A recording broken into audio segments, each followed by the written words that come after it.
നമ്മൾ നേരത്തെ തുടങ്ങി വെച്ച ട്രാവൽ സീരീസിന്റെ മറ്റൊരു എപ്പിസോഡാണിത്. ഇതിൽ നിന്ന് നമ്മളൊപ്പം ഉള്ളത് ഫർമീസ്കയും സജീദ് കെയാണ്. രണ്ടാള് യാത്രക്കാരാണ്, സാമൂഹിക പ്രവർത്തകരാണ്, സോഷ്യൽ ആക്ടിവിസ്റ്റ് ആണ്. അധികം പരിചയപ്പെടുത്തുന്നൊന്നുമില്ല, നമുക്ക് നേർക്ക് കടക്ക. ഒരുപാട് ട്രാവൽ ചെയ്ത ആൾക്കാരാണ്.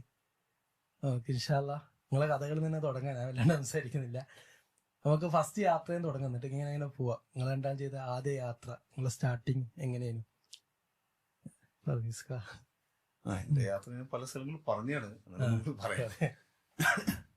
ഈ എല്ലാവരും ചെയ്യുന്ന പോലെ ചെറിയ ചെറിയ യാത്രകൾ മുമ്പ് ചെയ്തിട്ടുണ്ട്. അപ്പോൾ അതില് സ്കൂളുകളിൽ നിന്നും കോളേജിൽ നിന്നൊക്കെ പോയ ട്രിപ്പുകൾ, അതല്ലാതെ ഫാമിലി ട്രിപ്പൊക്കെ ചെയ്തിട്ടുണ്ട്. ഒരു യാത്ര എന്നൊരു അധ്യായം ഓർമ്മിക്കാൻ ആഗ്രഹിക്കുന്നത് 2005 തോന്നുന്നു. ഒരു ഡിഗ്രി ഫസ്റ്റ് ഇയർ പഠിക്കുന്ന സമയത്താണ്. 5 ഫസ്റ്റ് ഇയറിലെ സമയത്ത് നർമ്മദ ബച്ചാവോ ആന്തോളൻ സമരസ്ഥലത്തേക്ക് പോകുന്നതാണ് ആദ്യത്തെ യാത്ര. അത് ഉണ്ടായത് തന്നെ ഭയങ്കര രസമാണ്. എന്ന് പറഞ്ഞാല് ഒരു യാത്രക്ക് പ്ലാൻ ചെയ്തിട്ടുണ്ടായിരുന്നല്ല. ഞാൻ ഇർഷാദി കോളേജിലാണ് പഠിച്ചത്. ഇപ്പോൾ ഡിഗ്രി പഠിക്കുന്ന സമയത്ത് നമ്മൾ ഹോസ്റ്റലായതുകൊണ്ട് ഏറ്റവും കൂടുതൽ സഹവർത്തി നടക്കുന്ന സ്ഥലം ഈ ക്യാൻറ്റീനായി. വൈകുന്നേരം ചായ കുടിച്ചു കഴിഞ്ഞാൽ ചിലപ്പോൾ 1 മണിക്കൂർ 1.5 മണിക്കൂർ കഴിയും ചായ കുടിക്കാൻ. അത് പുലർച്ചെ അങ്ങനെ തന്നെയാണ്. ഇപ്പൊ ചായന്റെ ഇടയിൽ വന്നൊരു ടോക്കാണ്. ഞങ്ങൾ കൂട്ടത്തിൽ എപ്പോഴും തമാശ പറയുന്ന ഒരു പയ്യനുണ്ട്, ഒരു ഷൗക്കത്ത്. ഞങ്ങൾ ഷൗക്ലി എന്ന് വിളിക്കുക. വലിയൊരു ഫിലോസഫി ഒക്കെ പറയും. നമ്മൾ ഫിലോസഫി ഒക്കെ പറയുന്ന ആളായതുകൊണ്ട് വില്യം ഷോക്ലി എന്നൊക്കെ പറയും തമാശ. ഷൗക്കത്ത് ഒന്നും സീരിയസ് ആയി പറയില്ല, എല്ലാം തമാശയിലാണ് പറയാൻ, വളരെ സില്ലി ആയിട്ടാണ് പറയാൻ. അപ്പൊ ആ സമയത്താണ് ഈ നർമ്മദ ബച്ചാവോ ആന്തോളൻ സമരം ഇങ്ങനെ ശക്തിപ്പെടുക്കുന്ന സമയത്ത്. അപ്പോൾ അതിനെക്കുറിച്ചുള്ള ഒരു ടോക്ക് നമ്മളുടെ ഇടയിൽ ചായക്കിൽ വന്നു, ചായ സംസാരത്തിൽ. വളരെ യാദൃശ്ചികമായി അങ്ങനെ പലതും വരാറുണ്ട്. അങ്ങനെ വന്നതാണ് നർമ്മദ ബച്ചാവോ ആന്തോളൻ. നമ്മൾ ഈ ഗുജറാത്ത്, മധ്യപ്രദേശ്, മഹാരാഷ്ട്ര ഈ 3 സംസ്ഥാനങ്ങളായി നർമ്മദാ നദിയുടെ തീരത്ത് ഈ ഡാം കെട്ടുന്നതിന് ബന്ധപ്പെട്ട് ഈ സർദാർ സരോവർ പ്രൊജക്ട് എന്നുള്ളൊരു ഡാം ഉണ്ടല്ലോ, ഈ ഡാമിന്റെ നിർമ്മാണവുമായി ബന്ധപ്പെട്ട് അതിന്റെ പുഴയോരത്ത് താമസിക്കുന്ന ആളുകൾ നടത്തിയ സമരമാണ്. കുറെ കൊല്ലങ്ങളായിട്ട് 1980-കൾ മുതൽ ഈ പ്രൊജക്ട് പ്രഖ്യാപിച്ചത് മുതൽ ഈ സമരമുണ്ട്. അപ്പൊ നമ്മളൊക്കെ ചെറുപ്പത്തിലെ കേൾക്കുന്നില്ല മേധാ പട്കർ, നർമ്മദ ബച്ചാവോ ആന്തോളൻ എന്നുള്ളത് ചെറുപ്പത്തിൽ കേൾക്കുന്ന ഒരു കാര്യമാണ്.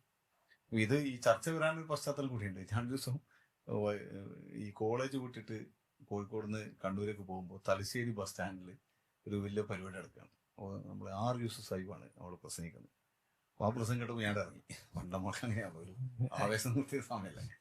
അവിടെ ഇറങ്ങിയപ്പോൾ യൂസഫ് സംസാരിച്ചുകൊണ്ടിരിക്കുന്നത് ഈ വിമോചനത്തെ കുറിച്ച് സംസാരിക്കുന്ന കൂട്ടത്തിൽ പുള്ളി ഉദ്ധരിക്കുന്നത് നർമ്മദ ബച്ചാവോ ആന്തോളൻ എന്ന സമരം മേധാ പട്കറുടെ നേതൃത്വത്തിൽ വലിയ രൂപത്തിൽ നടക്കുകയാണ്. ഇന്ത്യയിൽ ഏറ്റവും ശ്രദ്ധേയമായ ജനകീയ സമരം നടക്കുന്ന സമയത്ത് മതത്തെ പ്രതിനിധീകരിക്കുന്ന എത്ര ആളുകൾ ആ സമരത്തെ അറ്റൻഡ് ചെയ്തു, അതിൽ പങ്കെടുത്തു എന്നൊക്കെ തുടങ്ങിയിട്ടുള്ളൊരു ഇസ്ലാമിലെ വിമോചനാശയം സംസാരിക്കുന്ന ഒരു കൂട്ടത്തിലാണത്. ഇതാണ് നമ്മളെ ക്യാൻറ്റീനിൽ വന്ന ചർച്ച. ശരിക്കും നമ്മളൊക്കെ മുസ്ലിങ്ങളാണെന്ന് പറഞ്ഞിട്ട് വിമോചനത്തെ കുറിച്ച് സംസാരിക്കുന്നവർ, പക്ഷെ ഇത്രയും ആളുകൾ 35,000 ഫാമിലികളുടെ പുനരധിവാസ പ്രശ്നം നിൽക്കുന്ന ഒരു വിഷയത്തിൽ എന്ത് സ്റ്റാൻഡാണ് ഇന്ത്യയിലെ മുസ്ലിം സംഘടനകൾ എടുക്കുന്നത് എന്നൊക്കെയുള്ളൊരു ആ സമയത്ത് നമ്മളൊരു സോളിഡായിട്ട് ഹാങ് ഓവറിലുള്ള കാലമാണല്ലോ. അപ്പൊ അതാണ് ചർച്ച. അപ്പൊ ഇങ്ങനെ ചർച്ച ചെയ്യുന്നിടയിൽ അപ്പോൾ എവിടെയോ നടക്കുന്നൊരു സമരം നമ്മളതിന് ചർച്ച. അപ്പോഴാണ് ഷൗക്ലി വന്നിട്ട് ഇരിക്കുന്നത്, അല്ല നമുക്ക് അങ്ങോട്ട് പോയാലോ. അപ്പോൾ ഷൗക്കത്ത് സാധാരണ എല്ലാം സില്ലിയ ചോദിക്കും. ഷൗക്കത്തിന് അങ്ങനെ ചോദിക്കാൻ പാകത്തിൽ അടുപ്പമാണ് ആ സ്ഥലം എന്ന് അതുകൂടി ഒരു തോന്നല്. ഷൗക്കത്തൊക്കെ അങ്ങനെ ചോദിക്കുകയാണെങ്കിൽ ഇത് നമുക്ക് പോയാൽ, അപ്പൊ പിന്നെ ആ ചർച്ച എങ്ങനെ പോയാൽ പിന്നെ അതിനെ കുറിച്ചൊരു എക്സസൈസ് ആണ്. ഞങ്ങളാണെങ്കിൽ കേരളം വിട്ടു പോയിട്ടില്ല, ഹിന്ദി അറിയുന്ന ആളുകളില്ല, ഇംഗ്ലീഷ് തന്നെ വളരെ ഇടകളാണ് കാലഘട്ടമാണല്ലോ. അപ്പോ പോണം അത് തീരുമാനിച്ചപ്പോൾ ഞങ്ങളുടെ മുമ്പിൽ ഒന്നുമില്ല, തെളിച്ചൊന്നുമില്ല. അങ്ങനെ അന്വേഷിച്ചപ്പോഴാണ് ഈ മുമ്പൊരു സെൽസബീൽ എന്ന് പറഞ്ഞിട്ട് തൃശ്ശൂർ ബേസ്ഡ് ഒരു സ്കൂളുണ്ട്, ഗ്രീൻ സ്കൂൾ. ഇപ്പൊ ഒരു സെൽസബീൽ ഗ്രീൻ സ്കൂൾ എന്ന് പറഞ്ഞാൽ അത് മാറിയിട്ടുണ്ട്. അവിടെ ഒരു ഹുസൈൻ സാർ ഉണ്ട്. ഹുസൈൻ സാർ NAPM-ന്റെ ഒക്കെ ഒരു ആക്ടിവിസ്റ്റ് ആണ്. അപ്പൊ പുള്ളി ഞങ്ങളൊക്കെ പോകുന്നതിന് മുമ്പേ അവിടുത്തെ സെൽസബീലെ സെൽസബീൽ അങ്ങനത്തെ ഒരു കരിക്കുലം ബേസ് ചെയ്തിട്ട് സ്കൂളാണ്. കുട്ടികളെയും കൂട്ടിയിട്ട് ഒരു യാത്ര പോയിരുന്നു അന്ന്. ചെറിയ കുട്ടികളെ കൂട്ടിയിട്ട് ഈ എനിക്കൊന്ന് ഹൈസ്കൂൾ അല്ലെങ്കിൽ UP സ്കൂൾ പ്രായത്തിലെ കുട്ടികൾ. ഇതാരോ പറഞ്ഞു ഇങ്ങനെ സെൽസബീലിന്റെ കുട്ടികളെയും കൊണ്ട് ഇദ്ദേഹം പോയിട്ടുണ്ട്. അപ്പൊ ഞാൻ ഈ പറഞ്ഞ ഷൗക്കത്തും കൂടിയിട്ട് വൈകുന്നേരം വണ്ടി കയറി, ബസ് കയറി കേച്ചേരിയിൽ അദ്ദേഹത്തിന്റെ ഫ്ലാറ്റിൽ പോയിട്ട് ഇരുന്ന് സംസാരിച്ചു. അദ്ദേഹം ഭയങ്കര ഒരു പ്രതീക്ഷ, നമുക്ക് അത് സിമ്പിളാണ്, എന്താ പോലെ നമുക്ക് ഇന്ന സ്ഥലത്ത് ഇറങ്ങി ഇങ്ങനെ പോകാന്നൊക്കെ പറഞ്ഞിട്ട്. അപ്പൊ പിന്നെ എന്നാ പിന്നെ ഒന്ന് ഡീറ്റെയിൽ ആയിട്ട് പഠിക്കണല്ലോ. അങ്ങനെ നമ്മളൊരു സുഹൃത്തിനോട് ഈ മേധാ പട്കറുടെ ഇമെയിൽ ഐഡി സംഘടിപ്പിച്ചിട്ട് അവർക്ക് മെയിൽ അയച്ചു, ഞങ്ങളിങ്ങനെ അത് സ്ഥലം വിസിറ്റ് ചെയ്യാൻ ആഗ്രഹിക്കുന്നുണ്ട്. അപ്പൊ മേലെ തിരിച്ചയച്ചു.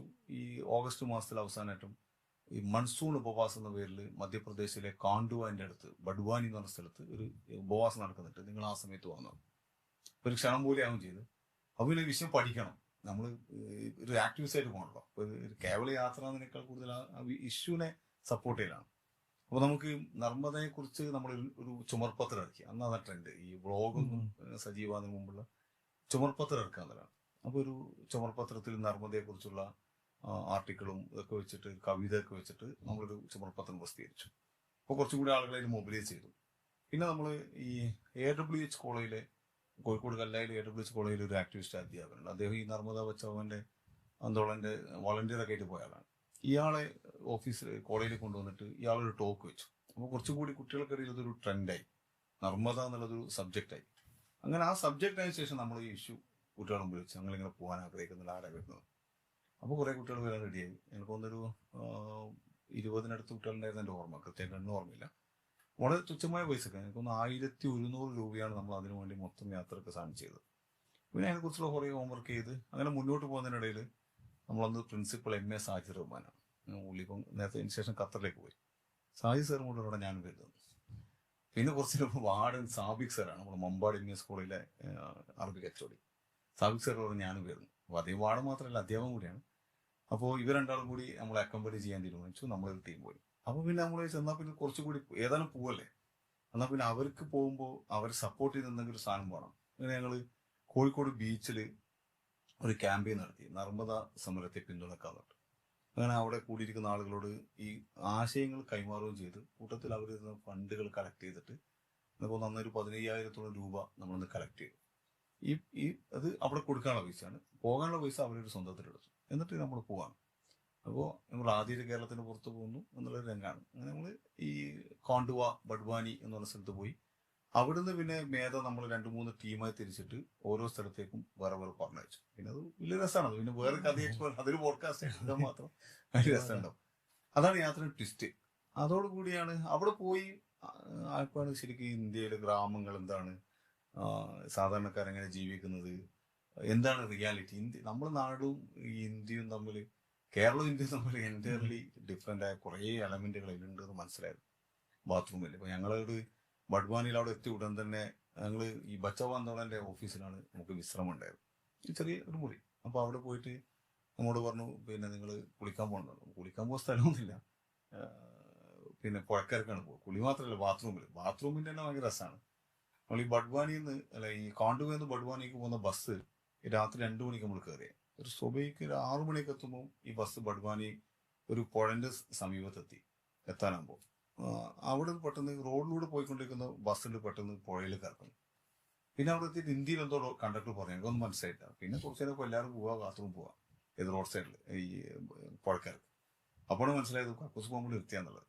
അപ്പൊ ഇങ്ങനെയാണ് കക്കൂസില്ല ആ നാട്ടിൽ, ആ ഗ്രാമത്തിൽ കക്കൂസ് ഉണ്ടായിട്ടില്ല. ഞങ്ങൾ ആ ഒരാഴ്ചയോളം കക്കൂസ് കണ്ടിട്ടില്ല. പിന്നെ എല്ലാ നേരവും ഈ പബ്ലിക്കായിട്ട് ഇത് കാര്യം സാധിക്കുക എന്നുള്ളതാണ്. അപ്പോൾ തുടക്കത്തിൽ അതിനൊക്കെ മടിച്ചുന്ന ആളുകളുണ്ടായിരുന്നു. പിന്നെ അതിനൊക്കെ ആളുകളത് പിന്നെ സ്വീകരിക്കേണ്ടി വന്നു. നമ്മൾ കൂടെ വന്ന ആളുകൾ. ഭക്ഷണം 2 നേരം ഭക്ഷണം തരുള്ളൂ. രാവിലെ 11 മണിക്ക് ഒരു ബ്രഞ്ച് പോലെ സാധനം തരും, വൈകിട്ടൊരു സാധനം തരും. ഇത് ഓരോരുത്തരും വീടുകളിലാണ് തരിക. അപ്പൊ ഇങ്ങനെ സ്കൂളിൽ പോകാത്ത കുട്ടികൾ ഒറ്റ ആ ഗ്രാമത്തിൽ ഞങ്ങൾ കണ്ടതിൽ ഭൂരിഭാഗം കുട്ടികൾ സ്കൂളിൽ പോകുന്നില്ല.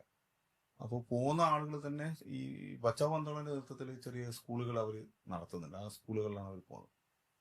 ഇത് ഒക്കെ കണ്ടതോടുകൂടിയാണ് പിന്നീട് നമ്മൾ മനസ്സിലാക്കിയതോ അറിഞ്ഞതിനപ്പുറത്ത് കുറേ കാര്യങ്ങൾ ലേൺ ചെയ്യാനുണ്ടെന്ന് തോന്നിയത്. പിന്നെ അതങ്ങനെ യാത്ര ഒരു കൾച്ചറായിട്ട് മാറുകയാണ് ചെയ്തത്.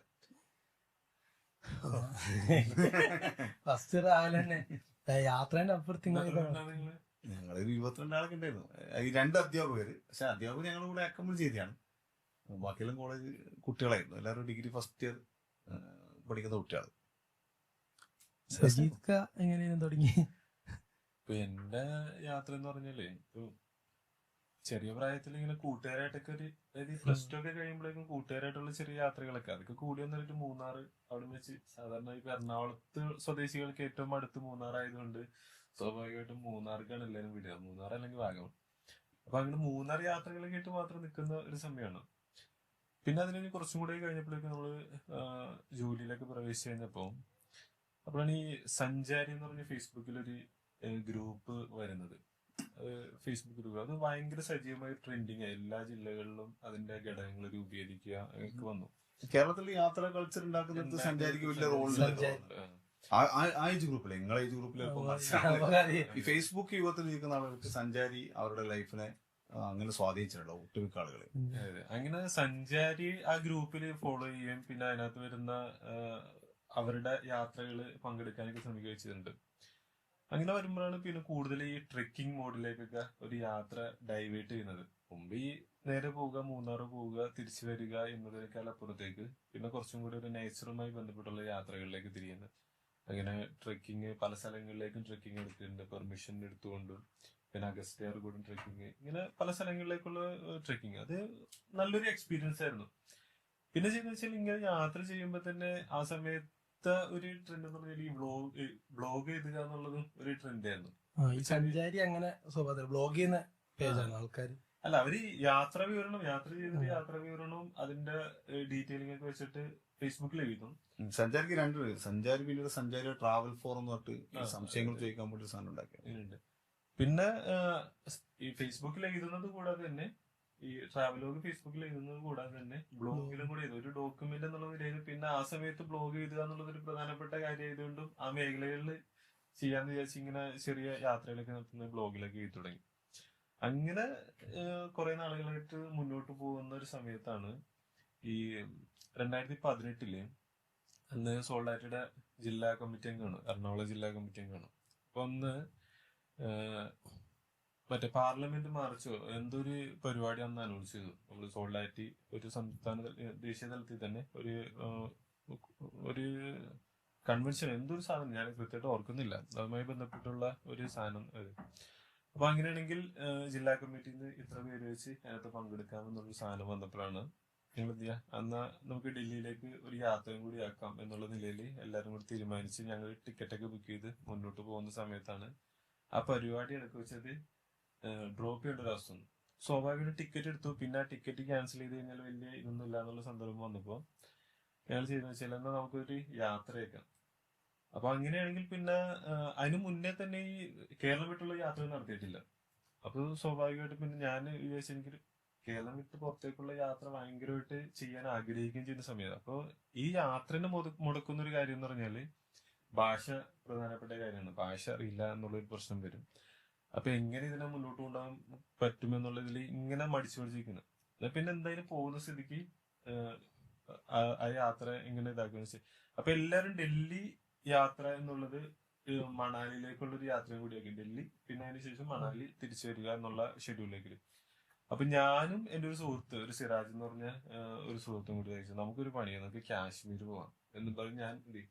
അത് പിന്നെ ഈ സഞ്ചാരി ഗ്രൂപ്പിൽ തന്നെ കാശ്മീർ പോയ ആളുകളുടെ ട്രാവലൊക്കെ എടുത്ത് പരതി പരിശോധിച്ച് അതിൽ നിന്നൊരു ഇറ്റിനറി ഒക്കെ ഉണ്ടാക്കിയിട്ട് ഞങ്ങൾ രണ്ടിലും കൂടെ കാശ്മീർ പോകാനുള്ള ടിക്കറ്റ് ഒക്കെ പിന്നെ അവിടെ നിന്ന് എടുത്തു.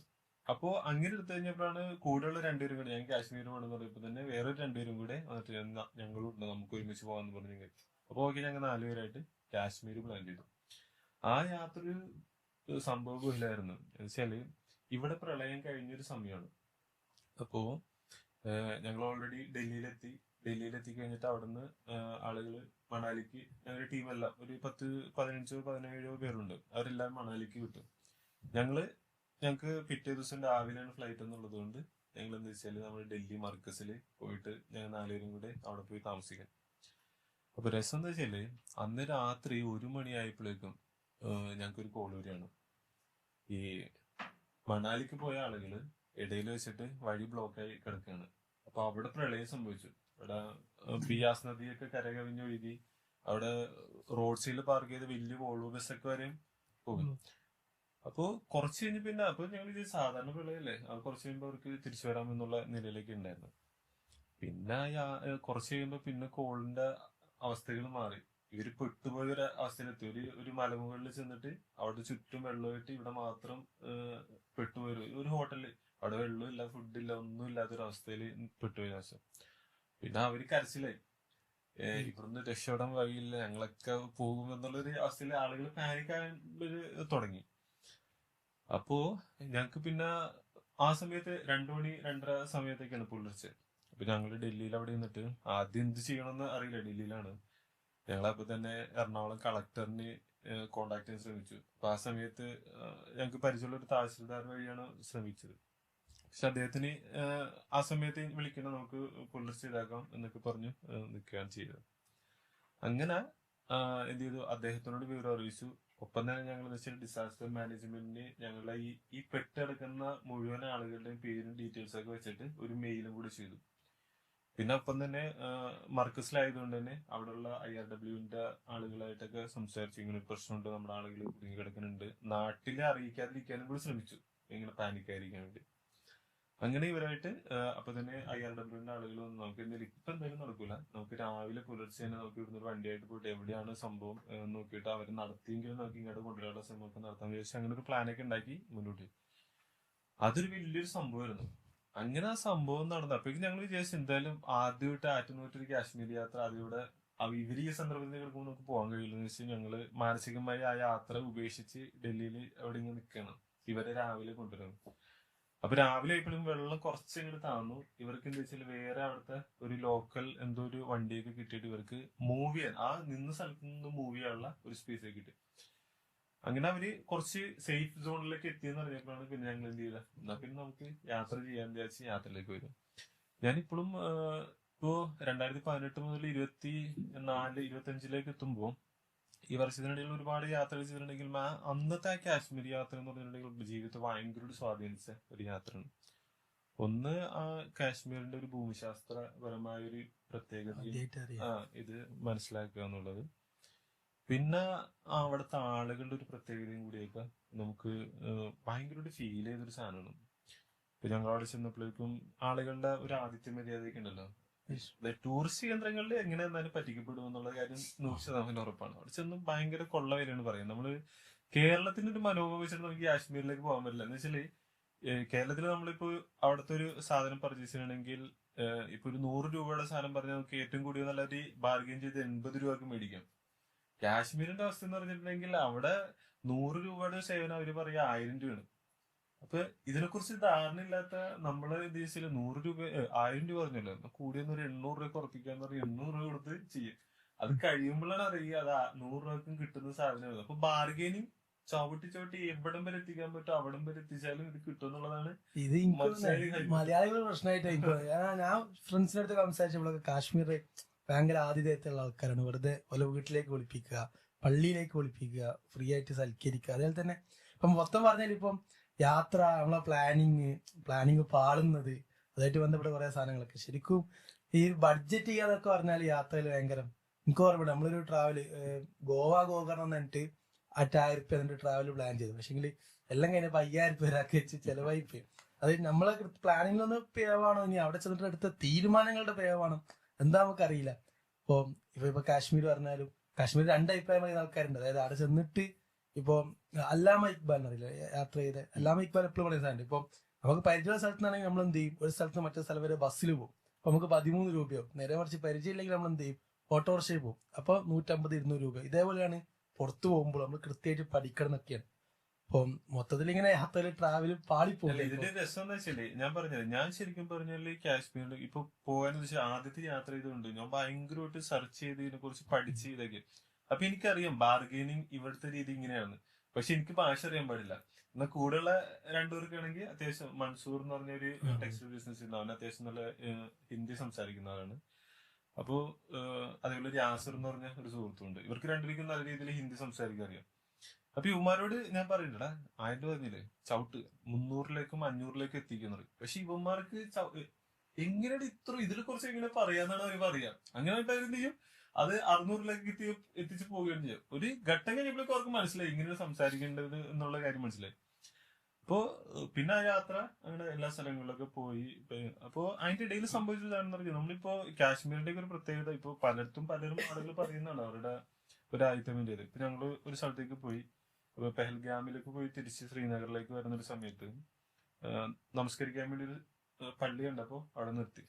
നേരെ പള്ളിയിലേക്ക് പോയി കഴിയുമ്പോൾ നമസ്കാരം കഴിഞ്ഞ് തിരിച്ച് വരുമ്പോഴേക്കും അവിടെ നമ്മുടെയൊക്കെ നാട്ടില് ഈ ചായക്കടന്റെ വക്കിലൊക്കെ 3-4 ആളുകൾ ഇങ്ങനെ കൂട്ടുകൂടി ഇരിക്കുന്ന പോലെ അവിടെയും ഒരു 3-4 മധ്യവയസ്കരും പ്രായമുള്ളവരൊക്കെ കുശലം പറഞ്ഞിട്ടുണ്ട്.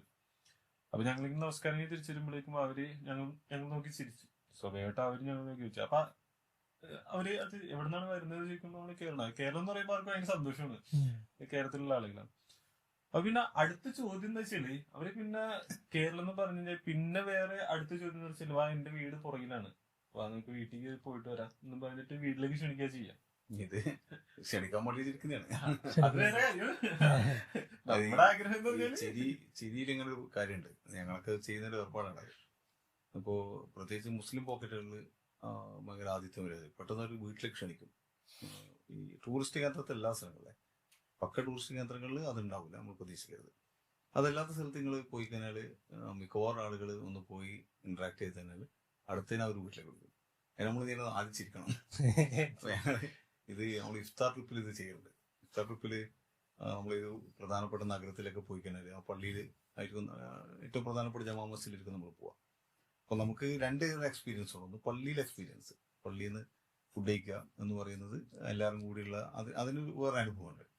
അതോടൊപ്പം തന്നെ ഇവർ വീടുകളിൽ എങ്ങനെയാണ് നോമ്പനുഭവം എന്ന് അറിയണമല്ലോ. അപ്പോൾ വീട്ടിൽ പോകണം. വീട്ടിൽ ഇപ്പോൾ അപരിചിതരായ ആളുകൾക്ക് പോകാൻ കഴിയില്ല. അല്ലെങ്കിൽ നമുക്ക് ആ അർത്ഥത്തിൽ കോൺടാക്ട്സ് വേണം.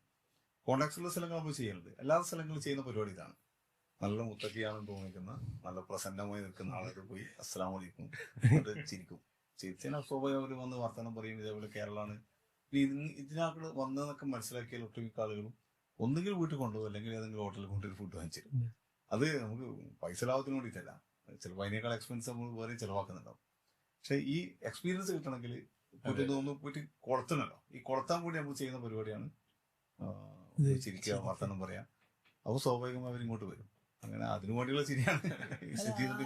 ഇഫ്താർ ട്രിപ്പ് പറഞ്ഞേ. ഇഫ്താർ ട്രിപ്പ് എന്താ? ഇഫ്താർ ട്രിപ്പ് പറഞ്ഞ അല്ല, ഞാൻ ഇതൊന്ന് പറഞ്ഞു നിർത്തിക്കോട്ടെ. ഇങ്ങനെ ഈ അപ്പൊ ഇതേപോലെ ഞങ്ങൾ പിടിച്ചിട്ടും പോയി. അപ്പൊ നോക്കുമ്പോ തന്നെ ഒരു ആപ്രിക്കോട്ട് മരങ്ങളിലേക്ക് നടുക്കൂടെ തന്നെയാണ് വീട്ടിലേക്ക് കൊണ്ടുപോകുന്നത്. അപ്പൊ ഇവരുടെയൊക്കെ എല്ലാ വീടുകളിലും ഒരു മജ്ലിസ് ഉണ്ടാവും. ഒരു ഗസ്റ്റുകൾക്ക് ഇരിക്കാൻ വേണ്ടി ഒരു മജ്ലിസ് സെറ്റ് ചെയ്ത് വെച്ചിട്ടുണ്ടാവും. അപ്പൊ ഞാൻ കണ്ട ഒരു പ്രത്യേകത എന്ന് വെച്ചാല്, ഞാൻ ആ സമയത്തിന് 2-3 വീടുകളിൽ പോയിരുന്നു. അപ്പൊ എല്ലാ വീടുകളിലും ഒരു മജ്ലിസ് ഉണ്ടാവും. അപ്പോ മജ്ലിസിലേക്ക് നമ്മള് ഒരു അതിഥി വന്നു കഴിഞ്ഞിട്ടുണ്ടെങ്കിൽ ആ കുടുംബത്തിൽ എല്ലാവരും വന്നിട്ട് എന്ത് ചെയ്യും, നമ്മുടെ കൂടെ തന്നെ ഇരിക്കും. നമ്മൾ അവിടെ മജ്ലിസിലൊരു ചെറിയ വ്യത്യാസമുണ്ട്. അതായത് നമ്മുടെ നാട്ടിലെ പോലെ ഈ സെൻട്രൽ ഹാൾ ആയിരിക്കില്ല, അടുക്കളയോട് ചേർന്നായിരിക്കും മജ്ലിസ്. മജ്ലിസിന്റെ റൂമായിട്ട്, അതായത് അവർക്ക് അസംബ്ലി ചെയ്യുന്ന സ്ഥലം. അവിടെ നിന്ന് മിക്കവാറും ഭക്ഷണം കഴിക്കുക, ഗസ്റ്റ് വന്നാൽ അവിടെ തന്നെ ഇരുത്തുക. മിക്ക പഴയ വീടുകളിലൊക്കെ ഈ സംവിധാനം ഉണ്ടാകുക നമ്മുടെ പിന്നെ അടുക്കളയും കൂടി ചേർന്നായിരിക്കും. അപ്പൊ അടുക്കളയിൽ നിന്ന് പാത്രങ്ങളൊക്കെ നല്ല ഇവർക്ക് പാകം ചെയ്യാൻ വേണ്ടി അപ്പുറത്ത് കുറച്ചൊരു സ്ഥലം ഉണ്ടാവും, പ്രിപ്പറേഷൻ ഏരിയ. അപ്പോൾ അവിടെ നല്ല ഭംഗിയുള്ള പാത്രങ്ങളൊക്കെ വെച്ചിട്ടുണ്ടാവും. ഈ പാത്രങ്ങളിൽ കൊണ്ടുവന്ന് നമ്മുടെ അടുത്ത് അതിൽ പിന്നെ കൈ കഴുകാൻ ആളുകൾ പിന്നെ പ്രത്യേക പാത്രത്തിൽ കൊണ്ടുവന്ന് പിന്നെ കൈ കഴുകിപ്പിച്ച് പിന്നെ ചായ കൊണ്ട് നംകിൻ ചായയാണ് കിട്ടുക, ഉപ്പ് രസമുള്ള ചായ. അപ്പോൾ മജ്ലിസ് എന്ന് പറയുന്നത് നമ്മുടെ കേരളത്തിലെ മജ്ലിസും അറബ് നാട്ടിലെ മജ്ലിസും വ്യത്യാസം. ഈ അടുക്കളയോട് ചേർന്ന് നിൽക്കുന്ന മജ്ലിസ് എന്നുള്ളത് അവിടുത്തെ ഒരു പ്രത്യേകതയാണ്. അങ്ങനെ മജ്ലിസിൽ കൊണ്ടുവരുമ്പോ തന്നെ ഈ ആളുകൾ കുടുംബത്തിലുള്ള എല്ലാവരും അവിടെ ഉണ്ടാവും. അപ്പൊ അതിൽ തന്നെ ഞങ്ങൾ കണ്ടൊരു പ്രത്യേകത എന്ന് വെച്ചാല്, അതിനകത്ത് സ്ത്രീകളായിട്ടുള്ള പെൺകുട്ടികളുണ്ടല്ലോ, ഇവരാണ് ശരിക്കും പറയാം ഒരു കാരണവര് പോലും പെരുമാറുന്നത് അവരായിട്ടാണ് എനിക്ക് ഫീൽ ചെയ്തത്. വെച്ചാല് അവിടെ കാരണവരും കാര്യങ്ങളൊക്കെ ഉണ്ടെങ്കിൽ പോലും ഇവരെന്ന് വെച്ചാൽ ഈ പെൺകുട്ടികൾ ഭയങ്കര ബോൾഡാണ്. ഒരു 18, 20, 25 വയസ്സൊക്കെ ഉള്ള പെൺകുട്ടികൾ പോലും ഭയങ്കര ബോൾഡാണ്. അവർ അത്യാവശ്യം നല്ല രീതിയിൽ സംസാരിക്കാനൊക്കെ പ്രാപ്തിയുണ്ട്. ഞങ്ങൾ 4 ചെറുപ്പക്കാരാണല്ലോ, ഞങ്ങൾ 4 ചെറുപ്പക്കാരാണ്. പക്ഷെ ഇവരെ എന്താ വെച്ചാൽ ഞങ്ങൾ ഡീൽ ചെയ്യുന്ന മുഴുവൻ ഒരു സഹോദരന്മാരെ പോലെ അവര് ഭയങ്കരമായിട്ട്, അതായത് കുറെ വർഷത്തെ അറ്റാച്ച്മെന്റ് ഉള്ള ആളുകളെ പോലെയാണ് ഇവര് നമ്മുടെ ഡീലിങ്ങും കാര്യങ്ങളും എടുത്ത്. പിന്നെ അവരോട് താമസിക്കാൻ ഓഫർ ചെയ്യുന്നു, റൂമൊക്കെ വെക്കേറ്റ് ഇതിന് തിരിച്ചു വരാൻ പറയുന്നു. നമ്മളൊക്കെ വിചാരിക്കുന്ന ഫോർമൽ വർത്തമാനങ്ങളാന്ന് വിചാരിക്കുക എല്ലാവരും, ഒരു ആദിത്യ മര്യാദയുടെ പുറത്ത് പറയുന്നത്. പക്ഷെ അവരങ്ങനെയല്ല. ബേസിക്കലി അത് അവർ ആത്മാർത്ഥമായിട്ട് തന്നെ വിളിക്കണമെന്നാണ് തോന്നിയിട്ടുള്ളത്. പിന്നെ അവിടെ നിന്ന് ഇറങ്ങാൻ നേരുമ്പോഴേക്കും ഇവരപ്പൊ തന്നെ കുറെ ആപ്പിള്, പിന്നെ ഉണക്കായിട്ട് ഇരിക്കുന്ന കുറെ മറ്റെന്താണ് ആപ്രിക്കോട്ടും മറ്റു സാധനമൊക്കെ ഇല്ലേ, ഇതാണ് വാൾനട്ട്, പിന്നെ കുറെ കാഷ്യൂനട്ട്, ഇതൊക്കെ തന്ന് നല്ല, അതായത് ബന്ധു വീട്ടിൽ പോയിട്ട് തിരിച്ചു വരുന്ന ഒരു ഫീൽ എങ്ങനെയാണ് ആ രീതിയിലേക്ക് കൊണ്ടുവരിക. അത് ഭയങ്കര അനുഭവമാണ്. ഇത് 2-3 സ്ഥലങ്ങളിൽ ഇത് അനുഭവിക്കണ്ടായി. അപ്പൊ നമുക്ക് മനസ്സിലായത് ശരിക്കും പറഞ്ഞാൽ എന്ത് ചെയ്യാം, ഒന്ന് ആ കാശ്മീരിലെ പെൺകുട്ടികളുടെ ഒരു ബോൾഡ്നെസ് മനസ്സിലായ സാധനമാണ്. പിന്നെ ഇവരുടെ ആദിത്യ മര്യാദയും ഭയങ്കരമായിട്ട് ഫീൽ ചെയ്യണം. അതുകൊണ്ട് തന്നെ ആ യാത്ര ശരിക്കും പറഞ്ഞാൽ ജീവിതത്തിൽ ഒരിക്കലും മറക്കാൻ കഴിയില്ല എന്നുള്ളത്. അതിലൂടെ 2 സംഭവിച്ചു. ഒന്ന്, ഈ ഒരു ജീവിതത്തിലെ വലിയൊരു ആഗ്രഹം സഫലീകരിച്ചു. ഒപ്പം തന്നെ എന്ത് ചെയ്യുക, അടുത്ത യാത്ര ഭാഷ അല്ല ഒരു യാത്രയുടെ ഒരു പ്രധാനപ്പെട്ട ഘടകം എന്നുള്ളൊരു കാര്യം കൂടി മനസ്സിലായത് കൂടുതൽ യാത്ര ചെയ്യാനുള്ള കോൺഫിഡൻസ് നൽകുകയും കൂടിയാണ് ചെയ്തത് എന്നുള്ളതാണ്. ഇത് കുറെ യാത്രകൾ നിർത്തി. അങ്ങനെയായിരുന്നു ഒരു തുടക്കം.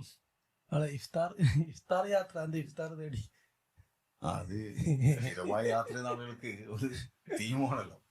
സാധാരണ പറയണ്ട ഈ കുത്തുബ നമ്മള് വെള്ളിയാഴ്ച ഏതെങ്കിലും ഒരു പള്ളിയിലാണ് കുത്തുബ പറയുന്നതെങ്കിൽ നമ്മൾ ഏതെങ്കിലും വിഷയം പറഞ്ഞ് തീർക്കും. ഒരേ പള്ളിയിലാണ് നമ്മൾ കുത്തുബ പറയുന്നതെങ്കിൽ ഒന്ന് അടുത്ത ആഴ്ചത്തേക്കും കൂടി ബാക്കി വെച്ചിട്ടായിരിക്കും നമ്മൾ കുത്തുബ പറയാം. അപ്പൊ ഞാനും പണ്ട് ചെറുപ്പത്തില് കുത്തുബ പറയുന്ന സമയത്ത് നമ്മളെ ഇബാദുർ റഹ്മാനെ കുറിച്ച് കുത്തുബ പറയും. ഒറ്റ കുത്തുബയിലാണ് പറയാം. പക്ഷെ അതേ സമയത്ത് തന്നെ നമ്മളെ എന്റെ പോയ പ്രിൻസിപ്പൾ ഡോക്ടർ ആർ യൂസുഫ് സാഹിബിന്റെ ഒരു കുത്തുബ ഇബാദുർ റഹ്മാൻ അന്ന് CD ഒക്കെ അറിയണം. 16 കുത്തുബയാണ്. അതായത് മൂപ്പർക്ക് ഇബാദുർ റഹ്മാൻ എന്ന വിഷയം 16 കുത്തുബകളുടെ വിഷയമുണ്ട്. അതിന്റെ ഡെപ്തോടും കൂടിയായിരിക്കും. നമുക്കത് ഒറ്റ കുത്തുബകളുടെ വിഷയമായിരിക്കും. അതേപോലെ ഒരു യാത്രക്കാരനെ സംബന്ധിച്ചിടത്തോളം ഒരു ഒരു കണ്ടന്റ് കിട്ടിയാൽ പിന്നെ അത് അതിന്റെ ഒരു ഡീപ്പിലേക്ക് പോകുമ്പോൾ അതിന് വ്യത്യസ്ത മാനങ്ങൾ ഉണ്ടാവും, വ്യത്യസ്ത അനുഭവങ്ങൾ ഉണ്ടാവും, വ്യത്യസ്ത വശങ്ങൾ ഉണ്ടാവും, അതിന് പെർസെപ്ഷൻസ് ഉണ്ടാവും. അതുപോലെയാണ് പിന്നെ ഇപ്പൊ റമദാൻ എന്നുള്ളത്. നമ്മളിങ്ങനെ നോക്കുമ്പോൾ റമദാൻ നോമ്പെടുക്കാൻ എല്ലാവർക്കും നോമ്പുണ്ട്. പക്ഷെ ഈ റമദാൻ ഓരോ നാട്ടിലും ഓരോ ജനസമൂഹം എങ്ങനെയാണ് അനുഭവിക്കുന്നത്, അതിൽ തന്നെ ഭയങ്കര റിച്ച് ആയിട്ടുള്ള ഒരു കൾച്ചർ റമദാനിൽ രാത്രികളിൽ ഭക്ഷണവുമായി ബന്ധപ്പെട്ടുണ്ട്. ഭക്ഷണം മാത്രമല്ല, മൊത്തം റമദാനിൽ തന്നെ ഓരോ നാട്ടിലും ഓരോ റമദാനാണ് ശരിക്കും. അത് ഇപ്പൊ നോമ്പ് തുറനെ കുറിച്ച് ഞാൻ പറയാറുണ്ട്. നോമ്പ് തുറന്നെ ഇപ്പൊ നമ്മുടെ നാട്ടില് വളരെ മൈക്രോ ലെവൽ നോക്കിക്കഴിഞ്ഞാല് ഇപ്പൊ ബാങ്ക് കൊടുത്തു കഴിഞ്ഞാല് ചില പള്ളികളിൽ ബാങ്ക് കൊടുത്തിട്ട് ആദ്യത്തെ അല്ലാഹു അക്ബർ ചൊല്ലിയിട്ടായിരിക്കും മിക്കവാറും ഈ മുഅദ്ദിൻ ബാങ്ക് വെള്ളം കൊടുക്കുക. ചില സ്ഥലത്ത് മുഅദ്ദിൻ വെള്ളം കുടിച്ചിട്ടേ ബാങ്ക് കൊടുക്കുള്ളൂ എന്ന് പറഞ്ഞ പോലെ അത്ര മൈക്രോ ലെവൽ നോക്കുമ്പോൾ ഈ ബാങ്ക് അനൗൺസ് ചെയ്യാൻ ഇതിന്റെ സമയം അനൗൺസ് ചെയ്യുന്നതിനടുത്ത് തന്നെ ഒരുപാട് രീതിയാണ്. ഇപ്പോൾ എന്റെ ഓർമ്മ ശരിയാണെങ്കിൽ ഭോപ്പാലൊക്കെ പോയി കഴിഞ്ഞാൽ ഈ പടക്കം പൊട്ടിക്കുക, പിന്നെ അതായത് ബാങ്കിന്റെ സമയമായി എന്ന് പറഞ്ഞ് പടക്കം പൊട്ടിക്കുകയാണ് ചെയ്യുക. ചില സ്ഥലത്ത് സൈറൺ മുഴക്കുക. എന്റെ ഓർമ്മ ശരിയാണെങ്കിൽ അഹമ്മദാബാദിലാണ് തോന്നുന്നത്. സൈറൺ മുഴക്കും. നമ്മുടെ സാധാരണ ഈ കോർപ്പറേഷനൊക്കെ ഉള്ള പോലെ 6 മണിക്ക് 1 മണിക്കെല്ലാം ചെയ്യുന്ന പോലെ ബാങ്ക് കൊടുത്ത് സൈറൺ മുഴക്കും. അതാണ് സമയം. ചിലയിടത്ത് ബാങ്കിന്റെ സമയമായി തുറന്നോ എന്ന് മൈക്കിൽ വിളിച്ചു പറയും, ബാങ്ക് കൊടുക്കുക. അപ്പോൾ ഇതിൽ തന്നെ ഇപ്പൊ 3-4 ടൈപ്പായില്ല. ഇങ്ങനെ ബാങ്ക് കൊടുക്കുന്നിടത്ത് എങ്ങനെയാണ് നോമ്പ് തുറക്കുക എന്നുള്ളിടത്ത് മുതൽ സൂക്ഷ്മമായിട്ട് ഈ വ്യത്യാസങ്ങൾ കാണാൻ പറ്റും. അതിற்கு ഓരോന്നിനും സാമൂഹികമായ പശ്ചാത്തലങ്ങൾ, ചരിത്രപരമായ പശ്ചാത്തലങ്ങൾ ഉണ്ടാവും. ഇപ്പം അവിടെ ഭരിച്ച രാജാധികാരികൾ, അവിടെ നേരത്തെ ഉണ്ടായിരുന്ന നാഗരികത, ഇതൊക്കെ അതുമായി ബന്ധപ്പെട്ട് കണക്റ്റഡ് ആയിരിക്കും. പിന്നെ അവര് എന്തുകൊണ്ട് നോമ്പ് കുറിക്കുന്നു. ഇപ്പൊ നമ്മുടെ നാട്ടില് നാരങ്ങ വെള്ളമാണ് ഇവിടുത്തെ ഒരു സുലഭമായി കിട്ടുന്ന ഒരു സാധനം നല്ലത്. കുറച്ചുകൂടി മുകളിലോട്ട് ഉപയോഗിക്കുന്ന സർബത്താവും. അതിൽ തന്നെ സ്പെസിഫിക് ആയി വന്ന റൂഹഫ്സ ഇല്ലാത്ത നോമ്പ് ഉത്തരേന്ത്യക്കാർക്ക് നോമ്പല്ല. അത് പാല് ചേർത്ത് കുടിക്കണോ വെള്ളത്തിൽ കലക്കി കുടിക്കണോ എന്നുള്ളത് മാത്രമേ വ്യത്യാസം ഉണ്ടാവും. തണുത്ത ഐസ് വെച്ചിട്ട് അതൊരു ഒരു വികാരമാണ്. നോമ്പ് എന്ന് പറഞ്ഞാൽ അവിടെ റൂഹഫ്സയാണ്. അതിൽ തന്നെ അവർ ഈ പാകിസ്ഥാന്റെ ഒറിജിനൽ സാധനമാണ് ഹംദർദ്, ഒറിജിനൽ സാധനമാണ് അവർ ഉപയോഗിക്കുക. അപ്പോ പിന്നെ അവർ ഉപയോഗിക്കുന്ന ഭക്ഷണ പദാർത്ഥങ്ങൾ ഈ അതിനുശേഷമുള്ള ഈ ഇപ്പൊ നോമ്പ് ഇഫ്താർ കഴിഞ്ഞാൽ പിന്നെ ഗല്ലികൾ, പ്രത്യേകിച്ച് ഇന്ത്യയിലെ പ്രധാനപ്പെട്ട നഗരങ്ങളിലും, ഇന്ത്യയിലെ എല്ലാ നഗരങ്ങളിലും ഇപ്പോഴും വലിയ അളവിൽ മുസ്ലിം സാന്നിധ്യമുണ്ട്. മുസ്ലിങ്ങളൊക്കെ ഉള്ള നഗരങ്ങളാണ് അവയിൽ. അങ്ങനെ ഒരു സോഷ്യോളജിക്കൽ റീഡിംഗ് ഉണ്ട്. മുസ്ലിങ്ങളുടെ ഒരു ആവാസ വ്യവസ്ഥ നഗര കേന്ദ്രീകൃതമാണ്. അപ്പോൾ എല്ലാ നഗരങ്ങളിലും ആ അർത്ഥത്തിലൊരു മെജോറിറ്റി അവരായിരിക്കും. വളരെ റിച്ച് കൾച്ചറും വലിയ പള്ളികളും ഇവിടെ ഒക്കെ ഉണ്ടാവുകയും ചെയ്യും. അപ്പോൾ ഈ നഗരങ്ങളൊക്കെ കേന്ദ്രീകരിച്ച് വലിയ സ്ട്രീറ്റ് രൂപപ്പെട്ടു വരും. അപ്പോൾ സ്ട്രീറ്റില് അത് ആദ്യത്തെ പിന്നെ റമദാനിലൊന്നും വലിയ സജീവമായിരിക്കില്ല. അതിനൊരു കാരണമുണ്ട്. ഈ ഉത്തരേന്ത്യയിലൊക്കെ പോയി കഴിഞ്ഞാൽ ചില പള്ളികളിലൊക്കെ നോട്ടീസ് ബോർഡിൽ റമദാൻ എഴുതി വെക്കും. ഇപ്പൊ നമ്മുടെ നാട്ടില് മറ്റേ തറാവി ഇത്ര മണിക്കാണെന്നൊക്കെ എഴുതി വെക്കുന്ന പോലെ അവിടെ എഴുതി വെക്കുന്ന പരിപാടി 5 ദിവസം കൊണ്ട് തറാവി തീരും, ഖത്തം തീരും എന്നാണ് പറയാം. 5 ദിവസം കൊണ്ട് ഖത്തം തീരും. അത് മുതലുള്ള പള്ളിയാണ്. അതായത് ഒരു ദിവസം 6 ജ്യൂസ് ഇങ്ങനെ തുടങ്ങിയിട്ട് ഖത്തം തീർക്കുക എന്നുള്ളതാണ് തറാവി തീർക്കുക. അത് കഴിഞ്ഞാൽ തറാവി പള്ളി കഴിഞ്ഞു. പിന്നെ വീടുകളിൽ നിന്ന് അവർ സുമീത നിസ്കരിക്കുന്നുണ്ടെങ്കിലേ ഉള്ളൂ. പള്ളികളിലെ തറാവിക്ക് ഈ 5 നോമ്പ് മുതൽ ഏകദേശം 27 നോമ്പ് വരെ നീണ്ടിരിക്കുന്നതാണ്. മിക്കവാറും സ്ഥലത്ത് 20 നോമ്പ് ആകുമ്പോഴത്തേക്ക് ഖത്തം തീരും. മാക്സിമം 27 കഴിഞ്ഞാൽ തറാവി ഇല്ല എന്ന് പറയാം. അപ്പോ തറാവി ഇല്ല എന്ന് പറഞ്ഞാൽ പിന്നെ ആ സമയത്ത് അവർ റോട്ടിലാന്ന് തന്നെ അർത്ഥം. അപ്പോ അവര് പ്രത്യേകിച്ച് അതുകൊണ്ട് അവസാനത്തെ നോമ്പാകുമ്പോഴത്തേക്ക് സജീവവും ഈ തെരുവ് സജീവവും. അപ്പോ പിന്നെ ഭക്ഷണം കഴിക്കാൻ വേണ്ടി മാത്രമല്ല, പർച്ചേസിങ്ങിനൊക്കെ വേണ്ടിയിട്ട് ഒരു ഇശാ നിസ്കാരം കഴിഞ്ഞാൽ ആളുകളും കറങ്ങും. പിന്നെ അത് സുബഹി വരെ ഒരു ആഘോഷമായിരിക്കും, ബഹളവും ഒച്ചപ്പാടും. അതിൻ്റെ ഇടയിൽ പിന്നെ ഭക്ഷണങ്ങൾ ഉണ്ടാവും, തൊപ്പി ഉണ്ടാവും, അത്തറുണ്ടാവും, മറ്റ് വസ്ത്രങ്ങൾ വാങ്ങുന്നവരുണ്ടാവും. ഭക്ഷണത്തിൽ തന്നെ എന്തോരം പിന്നെ വൈവിധ്യങ്ങൾ ഉണ്ടാവും. എങ്ങനെയൊക്കെ ഈ നമ്മളിവിടുത്തെ ഒരു ഉത്സവ പറമ്പില് വലിയ നടക്കുന്ന ഒരു ഉത്സവ പറമ്പിൽ ഒരു പ്രതീതിയായിരിക്കും. സുബഹി വരെ ഇങ്ങനെ നീണ്ടുനിൽക്കുന്ന ഭയങ്കര ഒരു സാധനമാണത്. ഭക്ഷണത്തിന്റെ വൈവിധ്യവും ഓരോ പ്രദേശത്തും ഓരോ കൾച്ചറാണല്ലോ. അപ്പം ഓരോ സ്ഥലത്തും അതിന്റെ റിച്ച് സാധനങ്ങളുണ്ട്. മിക്കവാറും നോർത്ത് ഇന്ത്യയിൽ ഈ തന്തൂരി കബാബ് ഐറ്റങ്ങളുടെ ഒരു പിന്നെ എന്താ പറയുക വേരിയേഷൻ ആണ് ഉണ്ടാകുക. പക്ഷെ അതല്ലാതെ പിന്നെ മൈക്രോ ലെവൽ നോക്കിക്കഴിഞ്ഞാൽ ഓരോരുത്തർക്കും സൗത്ത് ഇന്ത്യയിൽ വന്നു കഴിഞ്ഞാൽ കന്നി, നമ്മുടെ മസാല കന്നി, ജീരക കന്നി എന്നും മസാല കന്നി എന്നും ഇറച്ചിക്കന്നി എന്നൊക്കെ പറയുന്ന ഓരോ സ്ഥലത്തും ഓരോ കോമ്പിനേഷനാണ്. അത് ഏകദേശം നമ്മൾ തന്നെ തെക്കൻ കേരളത്തിലേക്ക് വന്നു കഴിഞ്ഞാൽ ഈ തമിഴ് സാന്നിധ്യം ഉള്ള സ്ഥലങ്ങളിലാണ് പൊതുവെ ഇത് കാണല്. അവിടുന്ന് മുതൽ തമിഴ്നാട്, കർണാടക, ആന്ധ്രാപ്രദേശ് വരെ ഏകദേശം ഇതുണ്ട്. ഞാനിങ്ങനെ പോയി വന്നപ്പോൾ ലാസ്റ്റ് വിശാഖപട്ടണത്തിൽ ഒരു സാധനമുണ്ട് വളരെ ജനകീയമായി. നമ്മളെ വിശാഖപട്ടണത്ത് ഒരു പള്ളി പോയപ്പോൾ നമ്മുടെ നാട്ടിലുള്ള പോലെ തന്നെ ഈ മഗ്‌രിബിന് മുമ്പ് വീടുകളിൽ നിന്ന് പാത്രം എടുത്ത് കന്നി ശേഖരിക്കാൻ വരും. ജാതി മത ഭേദമന്യേ എല്ലാവരും വരും, സ്ത്രീകളും കുട്ടികളൊക്കെ ഉൾപ്പെടെ വന്ന് ശേഖരിക്കും. അപ്പൊ സൗത്ത് ഇന്ത്യയിൽ വന്നു കഴിഞ്ഞാൽ കന്നി ഒരു സാന്നിധ്യമാണ്. പിന്നെ കുറച്ചും കൂടി സൗത്ത് ഇന്ത്യയിൽ നിന്ന് പോയി ഹൈദരാബാദ് എത്തുന്നതോടുകൂടി നമ്മളെ ഹലീമിലേക്ക് പോകും. ഹലീം ഒരു ഭയങ്കര സാന്നിധ്യമാണ്. ഹലീം തന്നെ ഹൈദരാബാദിൽ നിന്ന് കിട്ടുന്ന ഹലീമുണ്ട്. അത് കുറച്ചും കൂടി ഹൈദരാബാദിന്റെ ഒരു കണക്ഷൻ എന്നുള്ള അർത്ഥത്തിൽ വിജയവാഡയിലും ചെന്നൈയിലും ബാംഗ്ലൂരും ഈ ഹലീം കിട്ടും. ചെന്നൈയിലും ബാംഗ്ലൂരിനേക്കാൾ കൂടുതൽ വിജയവാഡയിൽ ഒരു ജനകീയമായി ഹലീമുണ്ട് സാന്നിധ്യം. കുറച്ചുകൂടെ അങ്ങോട്ട് പോയി ഔറംഗാബാദ് എത്തുമ്പോൾ ഹലീം തന്നെ വേറൊരു സ്വഭാവത്തിൽ ദലീമായിട്ട് വരും. ഈ ദാലിന്റെ സാന്നിധ്യം കൂടി വന്നിട്ട് ആണ് അവിടെ ദലീം എന്നാണ്. അപ്പൊ എന്താ ചോദിച്ചപ്പോ പറഞ്ഞത് ദാലാണ് അവിടുത്തെ ഒരു ചെറിയ ചോയലും ചെറിയ വ്യത്യാസമുണ്ട്. ഔറംഗാബാദിൽ അങ്ങനെ കാണാൻ കഴിയും. പിന്നെ അത് കുറച്ച് കഴിഞ്ഞാൽ ഹലീം സാധനങ്ങൾ ആ അർത്ഥത്തിൽ കാണാൻ കഴിയില്ല. വളരെ ഒറ്റപ്പെട്ട സ്ഥലത്ത് സ്പെഷ്യലൈസ്ഡ് സാധനങ്ങൾ ഉണ്ടെങ്കിലുള്ളൂ. പിന്നെ നമ്മൾ നോർത്ത് ഇന്ത്യയിലേക്ക് ഇങ്ങനെ പോകുമ്പോൾ പിന്നെ ഈ കബാബ് ഐറ്റങ്ങളുടെയും പൊതുവെ ഒരു മഹാരാഷ്ട്ര, പിന്നെ ഗുജറാത്ത് മുതൽ ഒരു ഡൽഹി വരെയുള്ള ബെൽറ്റിൽ ഏകദേശം ഒരേ ടൈപ്പ് ഫുഡുകളാണ്. പക്ഷെ അവിടെയും കുറെ പിന്നെ വെറൈറ്റി ഡിഷസ് കാണുകയും അത് ചിലപ്പം മധുരങ്ങളായിരിക്കും. ഫോർ എക്സാമ്പിൾ പറയുകയാണെങ്കിൽ ഈ ബുർഹാൻപൂർ എന്ന് പറഞ്ഞ സ്ഥലമുണ്ട് മധ്യപ്രദേശിൽ. ബുർഹാൻപൂർ മധ്യപ്രദേശിൽ ഏറ്റവും മുസ്ലിങ്ങൾ ധാരാളം താമസിക്കുന്ന സ്ഥലമാണ്. അവർക്കൊരു ജിലേബി ഉണ്ട്, ബുർഹാൻപൂർ ജിലേബി. എനിക്കൊന്ന് മാൽവ ജിലേബി അങ്ങനെ എന്താണ് പേര്. ബുർഹാൻപൂർ ജിലേബി എന്ന് പറയും. അത് ഈ ബോംബെയിൽ മുഹമ്മദ് അലി സ്ട്രീറ്റ് ആണ് ഇന്ത്യയിലെ ഏറ്റവും വലിയ ഇഫ്താർ സ്ട്രീറ്റ്. ഏറ്റവും വൈബ്രന്റ് ആയ വളരെ റിച്ച് സ്ട്രീറ്റ് അവിടെയാണ്. അവിടുത്തെ പോലും ഒരു ഐക്കണിക് സാധനം ഈ ബുർഹാൻപൂർ പിന്നെ ജിലേബിയാണ്. അപ്പൊ അങ്ങനെ ഓരോ സ്ഥലത്തും അവിടുത്തേതായ ലോക്കൽ പിന്നെ ഒരു അടയാളം ഉണ്ടാവും. ഇപ്പൊ നമ്മള് നോർത്ത് ഈസ്റ്റിലേക്ക് പോകുന്ന സമയത്ത് ഈ രസഗുള, ഗുലാം ജാം ടൈപ്പ് സാധനങ്ങൾ വരും. ഇങ്ങനെ പിന്നെ ബിരിയാണി പറഞ്ഞാല് അത് വേറൊരു ടോപ്പിക്കാണ്. ഇപ്പൊ നമ്മുടെ നാട്ടിൽ തന്നെ ഇപ്പൊ ഒരു ഞാനും പിന്നെ മിനാജിന്റെ അസല് പറയാൻ പറ്റുന്ന മാഹി ഭാഗത്തേക്ക് വരുമ്പോൾ നമ്മുടെ ദം ബിരിയാണി ഉണ്ട്. ആ ബിരിയാണി ഏകദേശം ഒരു കോഴിക്കോട് വരെയൊക്കെ ഏകദേശം ആ ബിരിയാണി. പിന്നെ ഒരു മലപ്പുറത്തുമ്പോൾ തന്നെ ബിരിയാണിന്റെ ഒരു ഫ്ലേവർ പതുക്കെ മാറും. പിന്നെ തെക്കൻ കേരളത്തിലേക്ക് പോകുമ്പോൾ നല്ലോണം മാറും. ഇപ്പൊ തിരുവനന്തപുരത്തൊക്കെ പോയി കഴിഞ്ഞാൽ നമുക്ക് ബിരിയാണി പറ്റേയില്ല സാധനം. പിന്നെ തമിഴ്നാട് പോകുമ്പോൾ കുറച്ചുകൂടി റാവുത്തർ ബിരിയാണി എന്നൊക്കെ പറയുന്ന ഒരു സാധനം കിട്ടും. പിന്നെ അതിന്റെ ഒരു എക്സ്റ്റൻഷൻ തമിഴ്നാട് റാവുത്തർ ബിരിയാണി നമ്മൾ പൊതുവിൽ വിളിക്കുന്ന സാധനം തമിഴ്നാട്ടിൽ പല സ്ഥലത്തും പല പേരാണ്. ഇപ്പം ആമ്പൂർ ബിരിയാണി, ദിണ്ടിഗൽ ബിരിയാണി. പിന്നെ ഹൈദരാബാദ് തന്നെ 3-4 ടൈപ്പ് ബിരിയാണി ഉണ്ട്. ഹൈദരാബാദ് ദം ബിരിയാണി എന്ന് പറയുന്ന സാധനം ഉണ്ട്. അത് കുറച്ചുകൂടി ഇന്ത്യയിലെ ഏറ്റവും റിച്ച് ബിരിയാണി ചിലപ്പോൾ ഹൈദരാബാദ് ദം ബിരിയാണി ആയിരിക്കും. കാരണം അതിൽ ഉപയോഗിക്കുന്ന ഐറ്റങ്ങളാണ് പ്രധാനമാണ്. ഈ കുങ്കുമപ്പൂ പിന്നെ മുതൽ വളരെ പ്രധാനപ്പെട്ട ഈ കാഷ്യൂ, നട്സിംഗൽ സാധനങ്ങളൊക്കെ ധാരാളം ഉപയോഗിക്കുന്ന റിച്ച് കണ്ടന്റാണ്. അപ്പോൾ ഹൈദരാബാദ് ദം ബിരിയാണി ആ അർത്ഥത്തില് പിന്നെ നവാബുമാരുടെ ഒരു അടുക്കള പാരമ്പര്യമൊക്കെ ഉള്ളതുകൊണ്ട് കുറച്ചുകൂടെ റിച്ച് ആണത്. പക്ഷെ അതിൽ തന്നെ ചെറിയൊരു വേരിയേഷൻ ഉള്ള കല്യാണി ബിരിയാണി ഉണ്ട്. കല്യാണി ബിരിയാണി കുറച്ചും കൂടി സ്പൈസിയാണ്. ഈ ആവാദ് നവാബുമാരുടെ മറ്റേ ഈ നൈസാമിന്റെ കൊട്ടാരത്തിലുള്ള ബിരിയാണിയാണ് ശരിക്ക് ദം ബിരിയാണി, ഈ ഹൈദരാബാദ് ദം ബിരിയാണി. നൈസാമികൾ കുറച്ചും കൂടി ഹൈദരാബാദിൽ തന്നെ സെറ്റിലായ ടീമുകളാണല്ലോ. പക്ഷെ ഈ ആവാദ് നവാബുമാരുടെ ഭാഗത്തു നിന്ന് വന്ന ബിരിയാണി ഉണ്ട്. അത് ഇതിന് മറ്റേ നമ്മുടെ ബാവർച്ചി ബിരിയാണി എന്ന് പറയും. ബാവർച്ചി എന്നുള്ളൊരു കടന്റെ പേരും കൂടിയാണ്. അവിടുന്ന് കിട്ടുന്ന ബിരിയാണി അത് ഈ ആവാദ് നവാബുമാരുടെ പിന്നെ ബിരിയാണിയാണ്. അതേപോലെ തന്നെ ഈ കല്യാണി ബിരിയാണി, അതേപോലെ തന്നെ കല്യാണി നവാബുമാർ എനിക്ക് തോന്നുന്നത് അതിന്റെ തൊട്ടടുത്ത് സ്ഥലത്തിന്റെ പേരാൻ മറന്നു. വിദാർ എന്ന് വന്ന പിന്നെ നവാബും ഈ പാരമ്പര്യത്തിന്റെ ഭാഗമാണ് ശരിക്കും. അപ്പോൾ ഈ കല്യാണിയും ബാവർച്ചിയും ഹൈദരാബാദും 3 തരം ബിരിയാണി അവിടെ തന്നെ ഉണ്ട്.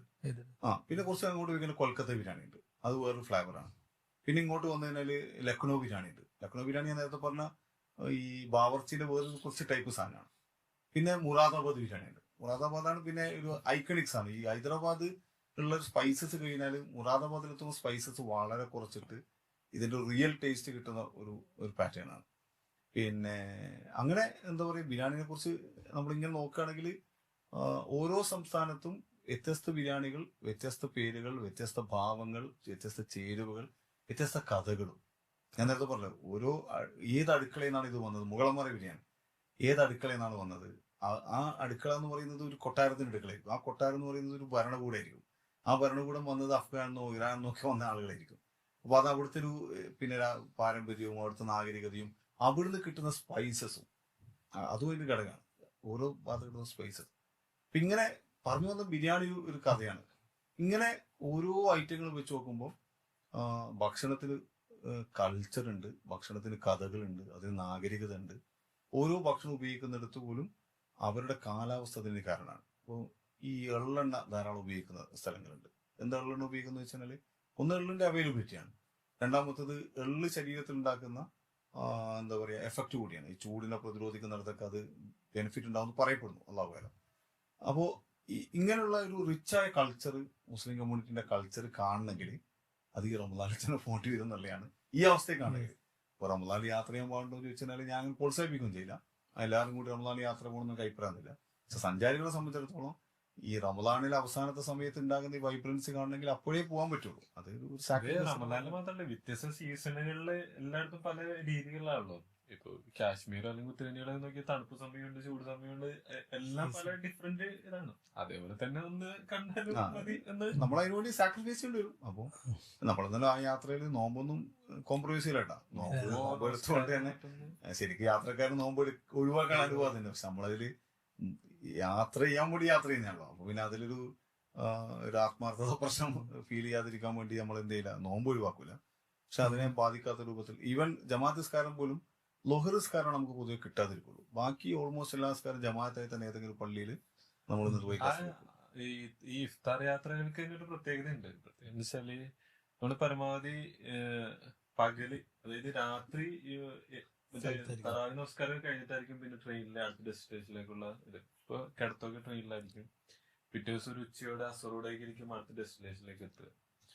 അപ്പോ ആ സമയം ട്രെയിനിലായിരിക്കും. പിന്നെ അതിനുശേഷം അസർ നമസ്കാരം മുതൽ ആ പ്രദേശത്തെ പള്ളികളുണ്ടാവും. മഗ്‌രിബ് തുറക്കാൻ വേണ്ടി അവിടെ ഉണ്ടാവും. അപ്പോ ഈ ഉത്തരേന്ത്യയിലുള്ള പള്ളികൾ എന്ന് പറഞ്ഞാൽ വലിയ പള്ളികളാണല്ലോ. നമ്മുടെയൊക്കെ ഇവിടെ എന്ന് വെച്ചാൽ എല്ലാ പള്ളികളിലും അത് പള്ളികൾ തന്നെ നോമ്പുറ വിഭവങ്ങളൊക്കെ ഉണ്ടാവും. ഈ ഉത്തരേന്ത്യയിലുള്ള മിക്ക പള്ളികളിലും എന്ന് വെച്ചാല് ഓരോരുത്തരും കൊണ്ടുവരിക ചെയ്യാം. അവിടെ ഒരു 4 മണി 5 മണിയൊക്കെ കഴിയുമ്പോൾ തന്നെ നമുക്ക് ഈ പള്ളികളിലേക്കുള്ള ഒരു ഒഴുക്ക് കാണാൻ പറ്റും. ഒഴുക്കെന്ന് പറഞ്ഞാല് ഇപ്പൊ സ്ത്രീകളടക്കമുള്ള ആളുകള് അവര് ഫ്രൂട്ട്സ് ഒക്കെ മേടിച്ചുകൊണ്ട് ഒരു കിറ്റായിട്ടൊക്കെ വരും. എന്നിട്ട് പള്ളിന്റെ അവിടെ തന്നെ ഒന്ന് വട്ടം കൂടി ഇരുന്നിട്ട് അവര് തന്നെ അരിഞ്ഞ് റെഡിയാക്കി വെക്കും. അത് കുറെ കഴിയുമ്പോഴേക്കും അവരുടെ കുടുംബക്കാരൊക്കെ വരും. എന്നിട്ട് ആ ഓരോ കുടുംബക്കാരും അല്ലെങ്കിൽ സുഹൃത്തുക്കളൊക്കെ ചേർന്ന് ഒരുമിച്ചിരിക്കും, വട്ടത്തിലിരിക്കും. എന്നിട്ട് നോമ്പ് തുറക്കുക. ഇത് തിരിച്ചുകൊണ്ട് അതായത് പള്ളി കമ്മിറ്റി വിതരണം ചെയ്യുന്ന സ്ഥലങ്ങൾ. ഉദാഹരണത്തിന് ഞാൻ നേരത്തെ പറഞ്ഞ ബോംബെ മിനാര മസ്ജിദില് പള്ളി കമ്മിറ്റിനാണ് വിതരണം ചെയ്യുന്നത്. പക്ഷെ അജ്മീർ ദർഗയിൽ പോയി കഴിഞ്ഞാൽ നേരെ തിരിച്ചാണ്. പള്ളി കമ്മിറ്റികൾ നമ്മൾ കൊണ്ടുപോകണ്ട, നമ്മൾ അവിടെ ഇങ്ങനെ ഇരിക്കുക. ഞാൻ ഏറ്റവും കൂടുതൽ നോമ്പ് തുറക്ക് വേണ്ടി കാത്തുന്ന സ്ഥലം, നേരത്തെ ഇരുന്ന സ്ഥലം അജ്മീറുണ്ടോ. എന്റെ ഓർമ്മ ശരിയാണെങ്കിൽ 6:50 പിന്നെ ബാങ്ക്. ഞാനൊരു 5:30 തന്നെ ക്യൂലാട് ഇരിക്കേണ്ടത്, എന്നാലേ അവിടെ സ്ഥലം കിട്ടുള്ളൂ. അപ്പൊ 5:30 ഇരുന്നാൽ ഇങ്ങനെ ആളുകൾ ഇങ്ങനെ ഇരിക്കും. 6 മണിയാകുമ്പോഴത്തേക്ക് ഫുള്ളാവും. അപ്പൊ നമ്മൾ ഇതിനാണല്ലോ അവിടെ പോകുന്നത്. അപ്പൊ ഇരിക്കാണ്ടിരിക്കാൻ പറ്റില്ല, ഇരിക്കുക.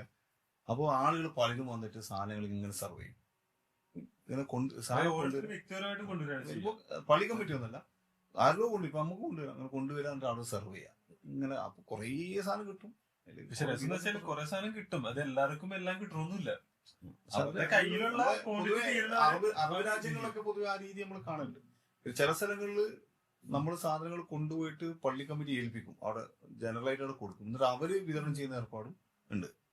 വേറെ ചില സ്ഥലങ്ങളിൽ ചെറിയ ചെറിയ കൂട്ടായി. ഇപ്പം ഞാൻ ഇപ്പൊ നമ്മൾ അഹമ്മദാബാദിൽ പോയപ്പോൾ സജീവിന് ഓർമ്മയുണ്ടാവും. അഹമ്മദാബാദില് പള്ളിയില് ഇതേപോലെ ആളുകൾ കൊണ്ടുവരുത്താണ്. പക്ഷെ അവിടെ രീതി പറഞ്ഞാല് ഒരാള് കുറച്ചൊരു ടീമിനെ ഏറ്റെടുക്കും. ഇപ്പൊ ഉദാഹരണത്തിന് ഇപ്പൊ ഞാനവിടെ ഉണ്ടെങ്കിൽ, ഞാൻ നാട്ടുകാരാണെങ്കിൽ ഞാനൊരു സൂപ്പർവൈക്കും. അവിടത്തേക്ക് ഒരു ടീമിനെ വിളിക്കാം. ആ സൂപ്പറിലുള്ള ആളുകൾക്ക് ഞാൻ ഫുഡ് കൊടുക്കും. അത് തീർന്നാൽ കഴിഞ്ഞു. പിന്നെ അടുത്ത സൂപ്പർ ഇരിക്കുക. അങ്ങനെയാണ്. ഇതേപോലെ കിട്ടിയാൽ കിട്ടും. പക്ഷെ മിക്കവാറും ആളുകൾക്കെല്ലാം ഭക്ഷണം കിട്ടും എന്നുള്ളതാണ് എന്റെ യാഥാർത്ഥ്യം.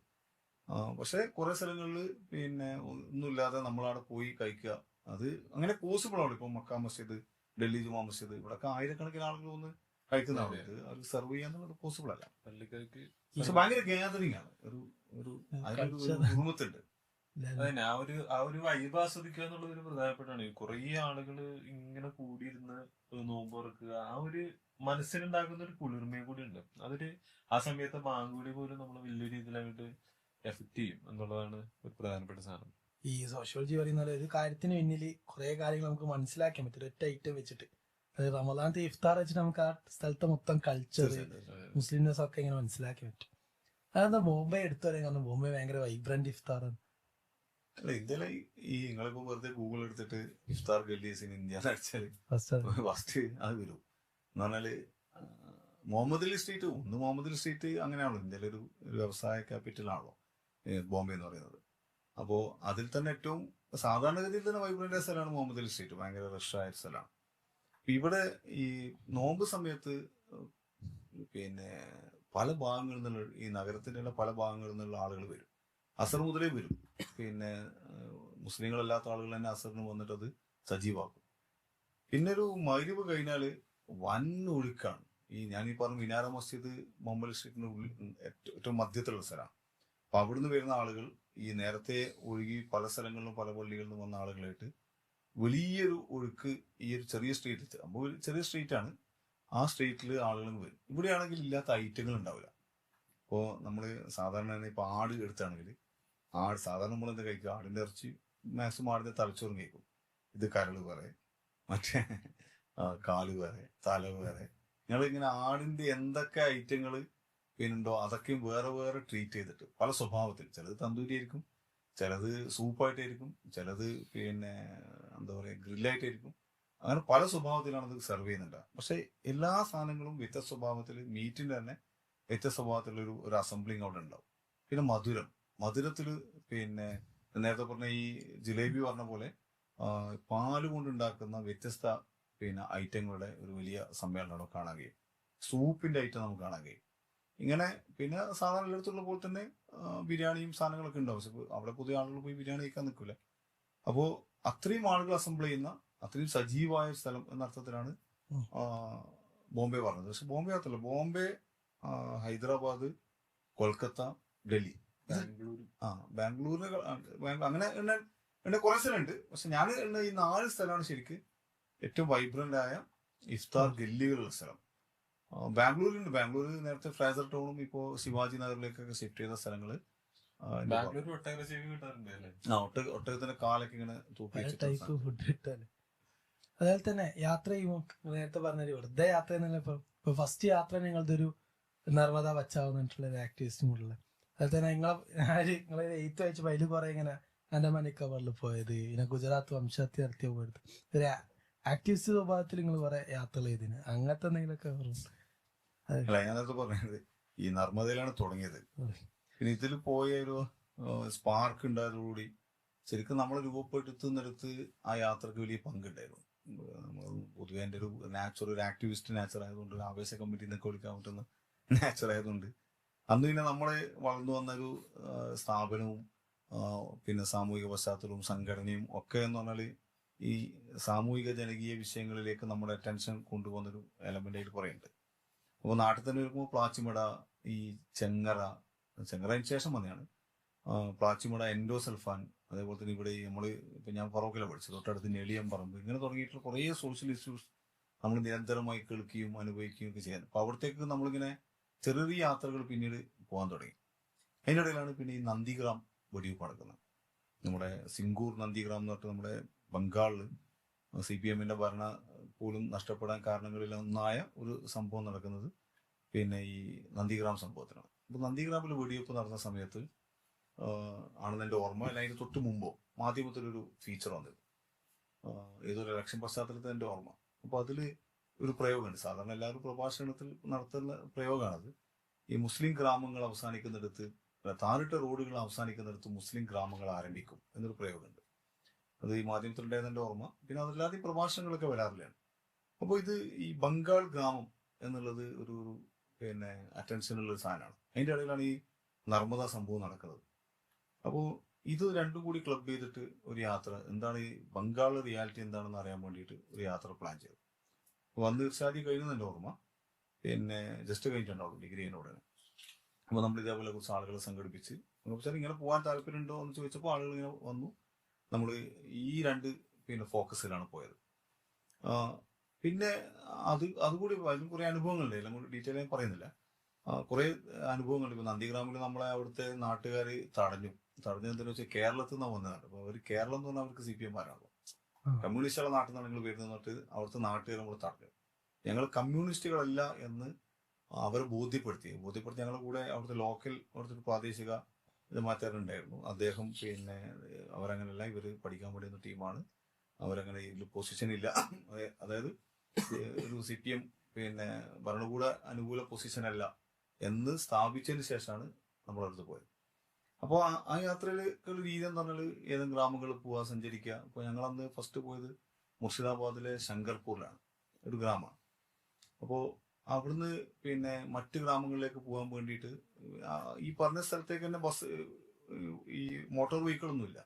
നമ്മൾ വണ്ടി ഇറങ്ങിയിട്ട് ഒരു സൈക്കിൾ റിക്ഷയിലാണ് പോവുക. സൈക്കിൾ റിക്ഷ എന്ന് പറഞ്ഞാൽ ഈ ബേക്കിൽ നിന്ന് 5-6 ആൾ ഇരിക്കുന്ന സൈക്കിൾ റിക്ഷ ഉണ്ട്, അതിലേക്കാണ് പോവുക. അതിലേക്ക് പോയി അവിടുന്ന് മറ്റു സ്ഥലങ്ങളിലേക്ക് പോകാൻ വേണ്ടിയിട്ട് നമ്മൾ സൈക്കിൾ സംഘടിപ്പിച്ചിട്ട് ഒരു 10-15 സൈക്കിൾ സംഘടിപ്പിച്ചിട്ട് സൈക്കിളിലാണ് നമ്മൾ മറ്റു സ്ഥലങ്ങളിൽ പോകും. പിന്നെ അവിടുത്തെ ചില ഈ പുഴയൊക്കെ കടന്നു പോകുന്ന സ്ഥലമുണ്ട്. അപ്പൊ ആ പുഴയിലൊക്കെ മറ്റേ കയറ് വലിക്കുന്ന ചെങ്ങാടല്ല, ഒരു തോണി, ആ തോണിയിലേക്ക് ആളുകൾ മൂവ് ചെയ്യുന്നത് കയറ് വലിക്കുകയാണ് ചെയ്യുക. ഇങ്ങനത്തെ സ്ഥലങ്ങളൊക്കെ കടന്നിട്ടുള്ള ഗ്രാമങ്ങളാണ് ഇപ്പോൾ. അപ്പോൾ പല സ്ഥലങ്ങളിലും പുറത്തുള്ള ആളുകൾ ആദ്യമായിട്ട് കാണുന്ന സ്ഥലങ്ങളായിരിക്കും. അവർക്ക് നേരത്തെ പറഞ്ഞ സ്കൂളിൽ പോകുന്ന ആളുകളില്ല, പട്ടിണിയുള്ള സ്ഥലങ്ങൾ, ഇങ്ങനെ ഇതൊക്കെ കൂടി കണ്ടപ്പോൾ ഈ ഞാൻ നേരത്തെ പറഞ്ഞ സാധനത്തെ കുറച്ചുകൂടി ബലപ്പെട്ടു. നമ്മൾ കാണുന്നതല്ല, പ്രത്യേകിച്ച് അതിലൊരു മുസ്ലിം കമ്മ്യൂണിറ്റി എങ്ങനെയാണ് ചെയ്യുന്നത്. ഈ പറഞ്ഞ എല്ലാ സ്ഥലങ്ങളും മുസ്ലിം ഭൂരിപക്ഷ പ്രദേശങ്ങളാണ്. നല്ല പള്ളികളില്ല, മദ്രസകളില്ല. അങ്ങനെ ഒരു ചില സ്ഥലങ്ങളിലൊക്കെ 15 കിലോമീറ്റർ മുതൽ 30 കിലോമീറ്റർ സഞ്ചരിച്ചാലാണ് ഒരു പ്രൈമറി ഹെൽത്ത് സെന്റർക്ക് എത്തുക. അപ്പോൾ ആളുകൾക്ക് ആരോഗ്യമില്ലാത്ത ഒട്ടിയ ശരീരം, ശരിക്കും നമ്മൾ ദാരിദ്ര്യം എന്ന് പറഞ്ഞാൽ നമ്മുടെ മനസ്സിൽ വരുന്ന ഒരു ഇമേജ് ഉണ്ടാവില്ലേ, ഒരു ഒട്ടിയ ശരീരം, എല്ലൊക്കെ ഇങ്ങനെ പുറത്തു വരുന്നു.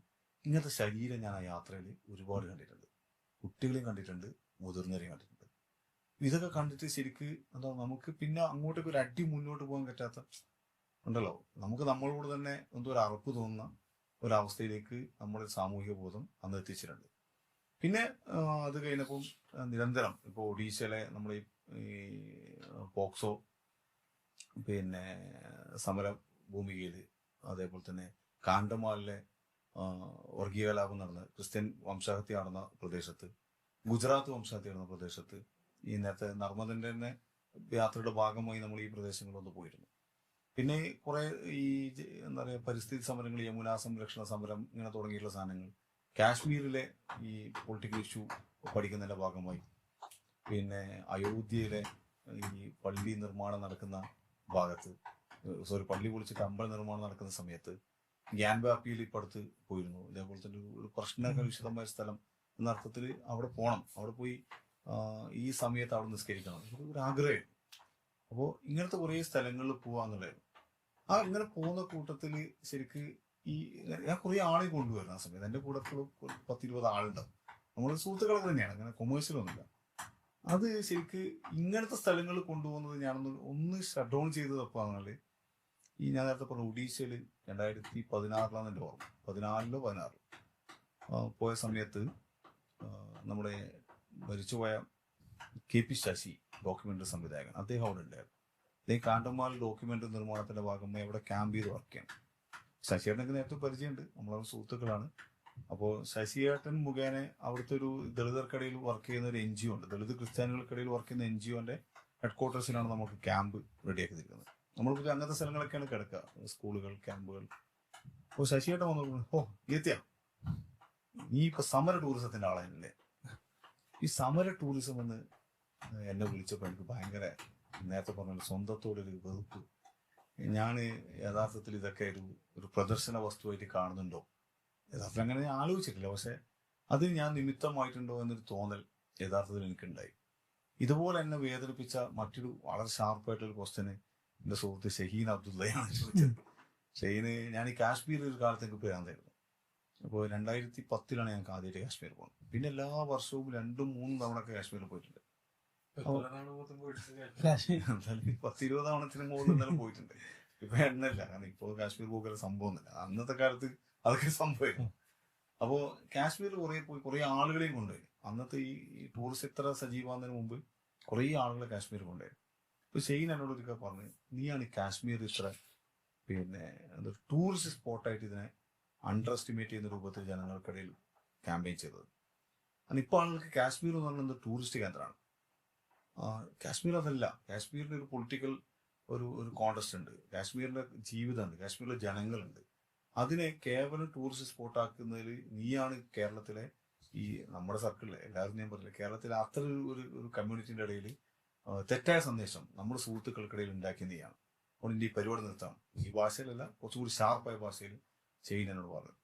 ഇത് രണ്ടും എൻ്റെ ലൈഫിൽ യാത്രയുമായി ബന്ധപ്പെട്ട് നമ്മളെ മറിച്ച് ചിന്തിക്കാൻ പ്രേരിപ്പിച്ച രണ്ട് പ്രധാനപ്പെട്ട ഒരു ഉണർത്തലായിട്ട് എനിക്ക് തോന്നി. രണ്ടും ഞാൻ പോസിറ്റീവായിട്ട് എടുക്കുകയും പിന്നീട് ഞാൻ പൊതുവിൽ അങ്ങനത്തെ സ്ഥലങ്ങളിലെ പരമാവധി കൊണ്ടുപോകാതിരിക്കുകയും കൊണ്ടുപോകാൻ പ്രദർശന വസ്തുവായി ആളുകൾക്ക് അവിടെ പോയിട്ട് ഇവരെ കൂടെ ഇങ്ങനെ ഒന്ന് ഫോട്ടോ എടുത്ത് നമ്മൾ അവരെന്തോ അങ്ങനെ ഫീൽ ചെയ്യുന്നുണ്ടോ എന്ന് നമ്മൾ തന്നെ പുനരാലോചിക്കേണ്ട ഒരു കാര്യമുണ്ട്. അത്തരം സാഹചര്യം വരാതിരിക്കാൻ കൂടി ഇപ്പൊ ശ്രദ്ധിക്കലുണ്ട്. അതുകൊണ്ട് വലിയ ബൾക്കായി ആളുകളെയും കൂട്ടിയിട്ട് ഇത്തരം ഗ്രാമങ്ങളിൽ പൊതുവെ പോക്കില്ല. എന്റെ ഇടയിൽ ഞാൻ വേറൊരു കാര്യം പറയാം. ഈ രസം എന്താ വെച്ചാല് ഫർമീസ് ഇങ്ങനെ യാത്രകൾ നടത്തും, ഫേസ്ബുക്കിലൊക്കെ ഇടും. അപ്പൊ ആ സമയത്തൊക്കെ ഫർമീസിനെ ഫോളോ ചെയ്യുന്ന ആളുകളാണ് ഞാൻ. അപ്പൊ ഇതൊക്കെ കാണുമ്പോൾ ഫർമീസിന്റെ ഒപ്പം യാത്ര ചെയ്യണമെന്ന് ഭയങ്കര ആഗ്രഹമുണ്ട്. അപ്പൊ ഫർമീസിനെ ഇങ്ങനെ കോണ്ടാക്ട്, അപ്പൊ അന്ന് കോണ്ടാക്ട് ഒന്നുമില്ല. അപ്പൊ നമ്മള് എങ്ങനെയൊക്കെയോ നമ്പറൊക്കെ വെച്ച് ഫർമീസ് അപ്പോ ആ സമയത്ത് ഇതേപോലെ ഒരു ബംഗാൾ യാത്ര മറ്റോ അനൗൺസ് ചെയ്തിരിക്കുന്നതാണ്. അപ്പൊ അനൗൺസ്മെന്റ് ഒക്കെ അടുത്ത് അല്ല ഇങ്ങനെ ഇവരുടെ അപ്പൊ ഞാനതെങ്ങനെ അങ്ങനെ കണ്ടിട്ട് ഫർമീസിനെ വിളിക്കുന്നുണ്ട്. ഞാൻ എറണാകുളത്ത് വിളിക്കുന്നത്, ഒരു യാത്രയെ കാണാറുണ്ട്, എനിക്ക് നിങ്ങളൊക്കെ വരണമെന്ന് ഭയങ്കര ആഗ്രഹമുണ്ട്. അപ്പൊ ഞാൻ ഈ കാശ്മീർ യാത്രയൊക്കെ നടത്തുന്നതിനൊക്കെ ഒരുപാട് മുന്നെയാണ്. അപ്പൊ ഭയങ്കരമായിട്ട് പുറത്ത് എവിടെയെങ്കിലൊക്കെ യാത്ര ചെയ്യണമെന്ന് ആഗ്രഹമുണ്ട്. അപ്പൊ ഈ ഭാഷയുടെ പ്രശ്നം കൊണ്ട് പിന്നോക്കം നിൽക്കുകയും ചെയ്യുന്നത്. ഫർമീസിനെ വിളിച്ചു, ഫർമീസ് ഞാനിങ്ങനെ സ്ഥിരം ചെയ്യുന്ന കുറച്ച് യാത്രക്കാരുണ്ട്, അപ്പൊ അവര് നോക്കട്ടെ, എന്നിട്ട് ഞാൻ പറയാൻ പറഞ്ഞു. അപ്പൊ തന്നെ മനസ്സും മടുത്ത്, ഓ എന്തൊരു ചാടക്കാരന് ആ ഒരു വലിയ യാത്രയില് നമ്മള് ഒരു യാത്ര സമ്പന്നാകുന്നത് യാത്ര പോകുന്ന സ്ഥലത്തെ കുറിച്ച് മാത്രമല്ല, മനസ്സിലായത് യാത്ര പോകുന്ന കാലാവസ്ഥ, യാത്ര പോകുന്ന സന്ദർഭം, യാത്ര പോകുന്ന രീതി, നമ്മൾ ഏത് മോഡാണ് അതിന് ഉപയോഗിക്കുന്നത്, കൂടെ ആരുണ്ട് എന്നുള്ളത് ഒരു യാത്രയെ എന്താ പറയാ സജീവാക്കുന്നതിൽ ഇത് പ്രധാനപ്പെട്ട ഘടകമാണ്. അപ്പോൾ നമ്മളൊരു കോഴ്സ് വെച്ചാണ് പോകുന്നത്, നമ്മൾ ടേസ്റ്റ് ഓഫ് ഇൻട്രസ്റ്റ് ഉണ്ട്. ഈ ഇൻട്രസ്റ്റ് റെസ്പെക്ട് ചെയ്യാത്ത ഒരാളെ സംബന്ധിച്ചിടത്തോളം എൻ്റെ കൂടെ യാത്ര വരുന്നത് വേസ്റ്റ് ആണെന്ന് മാത്രമല്ല ഭയങ്കര ഇറിറ്റേഷൻ ഉണ്ടാവും. ഒന്ന്, ഞാൻ കുറേ സ്ഥലങ്ങളിൽ ഇങ്ങനെ കറങ്ങിയത്. ഇപ്പൊ ചില ആളുകൾക്ക് യാത്ര, ഞാൻ ആരും കുറ്റമൊന്നും പറയില്ല, അപ്പൊ ചില ആളുകൾ യാത്രയിൽ ആഗ്രഹിക്കുന്നത് ഒരു പീസാണ്. ഒരു സ്ഥലത്ത് പോയിരുന്ന് കുറേ സമയം കൊണ്ട് എടുക്കുക, അല്ലെങ്കിൽ ഇപ്പൊ വെറുതെ പോയി ഒരു സ്ഥലത്ത് പോയി റൂം എടുത്ത് താമസിച്ചിട്ട് വൈകുന്നേരം മാത്രം കറങ്ങാൻ പോയി തിരിച്ചു വരുന്ന സുഹൃത്തുക്കളൊക്കെ ഉണ്ട് ഇന്റർനാഷണൽ യാത്ര നടത്തുന്നത്. അപ്പോൾ ഞാൻ അവർ കുറ്റം പറയില്ല. അതാണ് അവർക്ക് യാത്രയിൽ വേണ്ടത് റിലാക്സേഷൻ ആയിരിക്കും. ഇപ്പൊ യാത്ര ഇതിനേ പറ്റുള്ളൂ എന്നൊന്നുമില്ലല്ലോ. അപ്പൊ അങ്ങനെ പോകുന്ന ആളുകളുണ്ടാവും. ചില ആളുകൾ പോയി കഴിഞ്ഞാൽ ഒരു സ്ഥലത്തിന് പോയി കഴിഞ്ഞാൽ ആ സ്ഥലത്തെ മാക്സിമം എക്സ്പ്ലോർ ചെയ്യാൻ ആഗ്രഹിക്കുന്ന ആളുകളുണ്ടാവും. അപ്പൊ നമ്മൾ ചിലപ്പം പോകുന്നൊരു ഇൻട്രസ്റ്റ് വ്യത്യാസം ഉണ്ടാവും, എക്സ്പ്ലോർ ചെയ്യുന്നുണ്ടാവും, പക്ഷെ ഏത് സ്ഥലത്താണ് കൂടുതൽ സമയം കൊടുക്കേണ്ടത് എന്നുള്ളതിൽ നമുക്ക് വ്യത്യസ്തമായ മാനങ്ങളുണ്ടാവും. അപ്പോൾ അതേപോലെ തന്നെ പോകുന്ന സ്ഥലങ്ങൾ, പോകുന്നതിന്റെ മോഡ്, ഇപ്പൊ നമ്മൾ ചിലപ്പോൾ ഒരു നല്ല ടാക്സി ഒക്കെ പിടിച്ച് പോകാൻ പറ്റും, പക്ഷെ നമ്മൾ ചിലപ്പോൾ ടാക്സി അങ്ങനെ പിടിക്കില്ല. പൈസ മാത്രമായിരിക്കില്ലേ എന്നാൽ അവിടുത്തെ നാട്ടുകാർ പോകുന്ന വണ്ടിയിൽ പോയാൽ എങ്ങനെ ഇരിക്കും അനുഭവം, അതിന്റെ ഒരു എന്താ പറയാ ഫീലിംഗ് നമ്മൾ ഉൾക്കൊള്ളുക, അതിന്റെ ഒരു ആഴം നമുക്ക് മനസ്സിലാക്കി, ഇതൊക്കെ ആയിരിക്കും ചിലപ്പോൾ കൺസേൺ. അപ്പൊ ചില ആളുകൾ തോന്നും നീ എന്തിങ്ങനെ കഷ്ടപ്പെടുന്നത് എന്നൊക്കെ തോന്നാറുണ്ട്. അപ്പൊ നമുക്ക് ഈ ടേസ്റ്റ് ഇല്ലാത്ത ഒരാൾ വന്നു കഴിഞ്ഞാൽ ചിലപ്പോൾ അതിങ്ങനെ തെളിഞ്ഞു നിൽക്കും. അപ്പം ഉദാഹരണത്തിന് എൻ്റെ ലഡാക്ക് യാത്രയിൽ ഞാൻ മുമ്പൊരിക്കൽ പോയപ്പോൾ ലഡാക്ക് പോകുന്ന വഴിക്കാണ് ഈ കാർഗിലെ ആശൂറ ആഘോഷ പരിപാടികൾ കണ്ടത്. അപ്പൊ ഞാൻ പെട്ടെന്ന് യാദൃശ്ചികമായി കണ്ടത്. എന്റെ കൺസേണിൽ ഷിയാ ലോകം എന്നുള്ളത് അത്രമേൽ അപ്രോച്ചബിൾ ആയിട്ടുള്ള ഒരു കമ്മ്യൂണിറ്റി ആയിട്ട് എനിക്ക് ഫീൽ ചെയ്തിട്ടില്ല. പക്ഷെ അന്നൊരു ദിവസം പോയപ്പോൾ ഞാൻ അതിലൂടെ കാർഗിലൂടെ യാത്ര ചെയ്യുന്ന അന്ന് യാദൃശ്ചികമായി ഈ ആശൂറ കഴിഞ്ഞ ദിവസമായിരുന്നു, വൈകുന്നേരം. അപ്പോൾ അവിടെ പ്രധാന പരിപാടികൾ കഴിഞ്ഞു. പക്ഷെ അവിടുത്തെ മൊത്തത്തിൽ അവിടുത്തെ ഒരു സംവിധാനവും ഒരുക്കങ്ങളും ആളുകളും ഒക്കെ കണ്ടപ്പോൾ ഇത് ഭയങ്കര ഒരു ഫെസ്റ്റിവൽ ഫെസ്റ്റിവൽ എന്നതിനേക്കാൾ കൂടുതൽ അവരുടെ ഒരു ഒരു ഒരു മൊമെന്റാണ് നോക്കുന്നത്.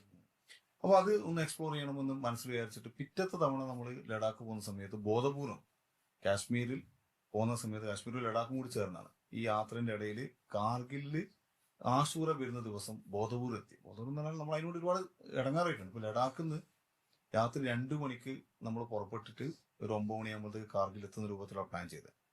അന്ന് രാവിലെ മുതൽ പിറ്റേന്ന് ഉച്ച വരെ ഒരു ഷെഡ്യൂളും ഇല്ല, ഫ്രീ ആണ്. എല്ലാവരോടും പറഞ്ഞു നിങ്ങൾ ഫ്രീ ആയിട്ടാണ് ഇരുന്നത്. അന്നാണ് അവിടെ ഫുഡില്ല. കാരണം ഈ കാർഗില് ഷിയ ഡോമിനേറ്റഡ് ഏരിയ ആണ്.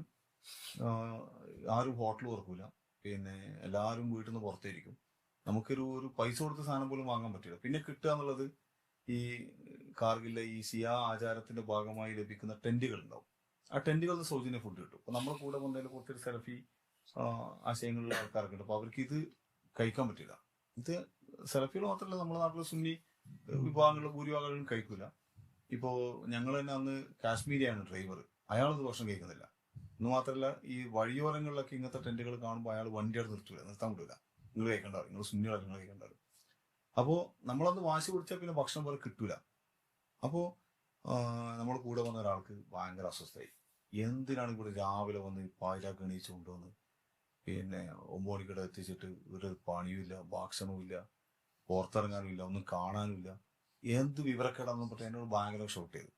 ഞാനാണെങ്കിലോ ഭയങ്കര എന്തോ അച്ചീവ്മെന്റ് ഞാനങ്ങ് നേടിയെടുത്തു, ഇത് കാർഗിലെ ഇത്ര ശ്രദ്ധേയമായ സമയത്ത് അവിടെ എത്തി എന്നൊക്കെ പറഞ്ഞിട്ട്.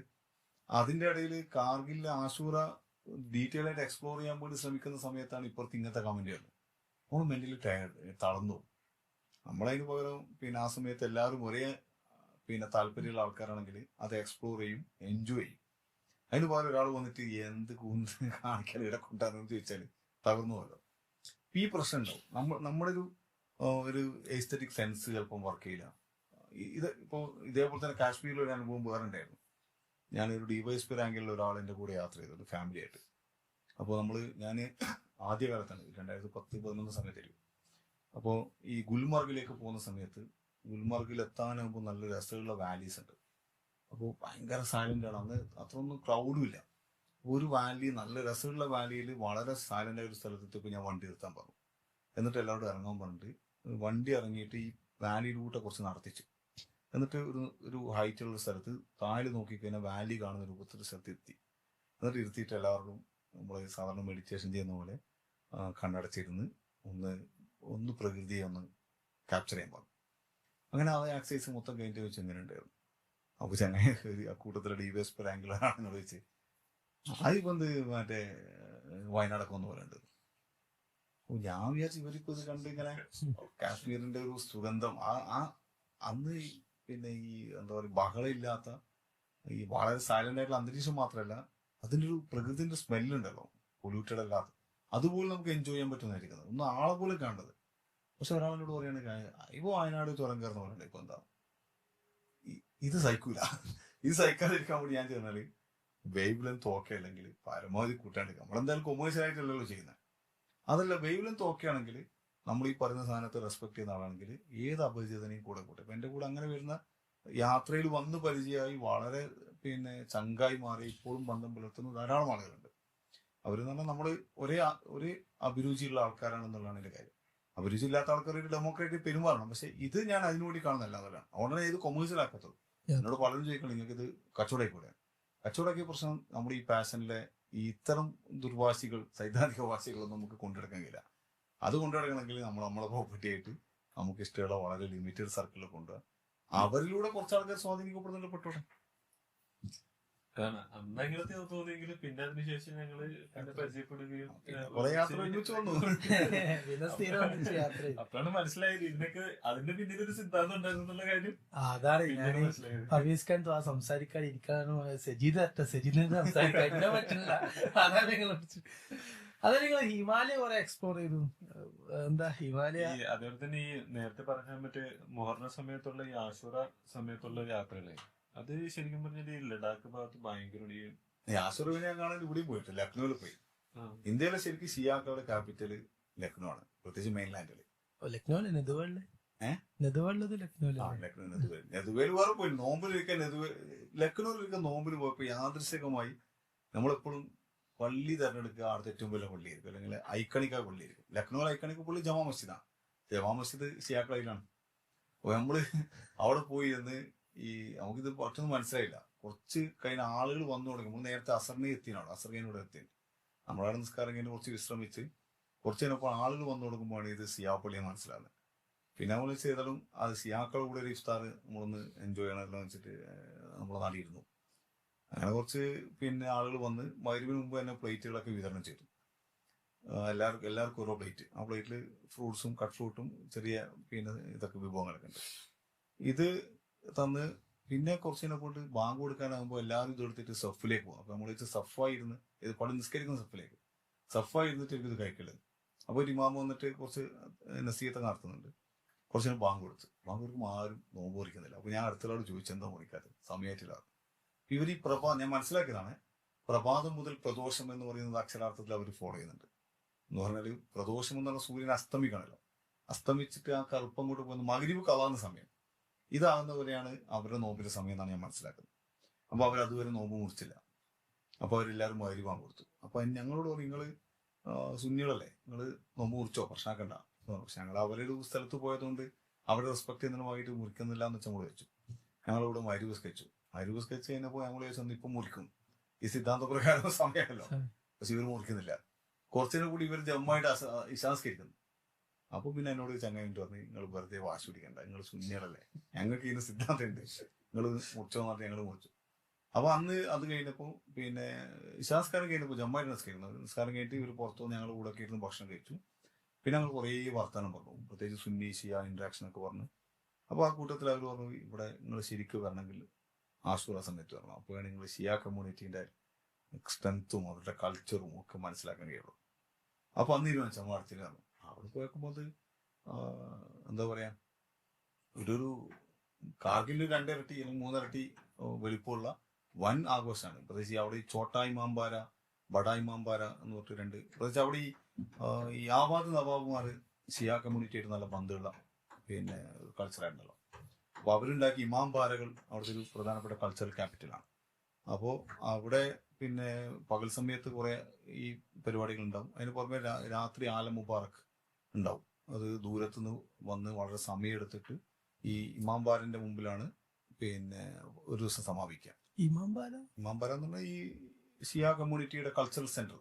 അവര് പള്ളി, ചില ഇമാംബാരയുടെ കൂടെ പള്ളി ഉണ്ടാവും, പള്ളി ഇല്ലാത്ത ഇമാംബാരകളുണ്ടാവും.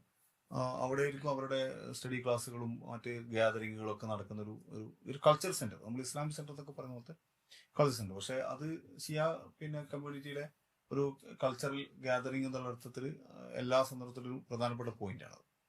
അപ്പോൾ ഒരു സ്ഥലത്തിന് കുറേ ഇമാംബാരകൾ ഉണ്ടാവും, വ്യത്യസ്ത ഇമാംബാര. ഇപ്പൊ ഈ ഇമാംബാരയിലാണ് ഗ്യാദർ ചെയ്യുക.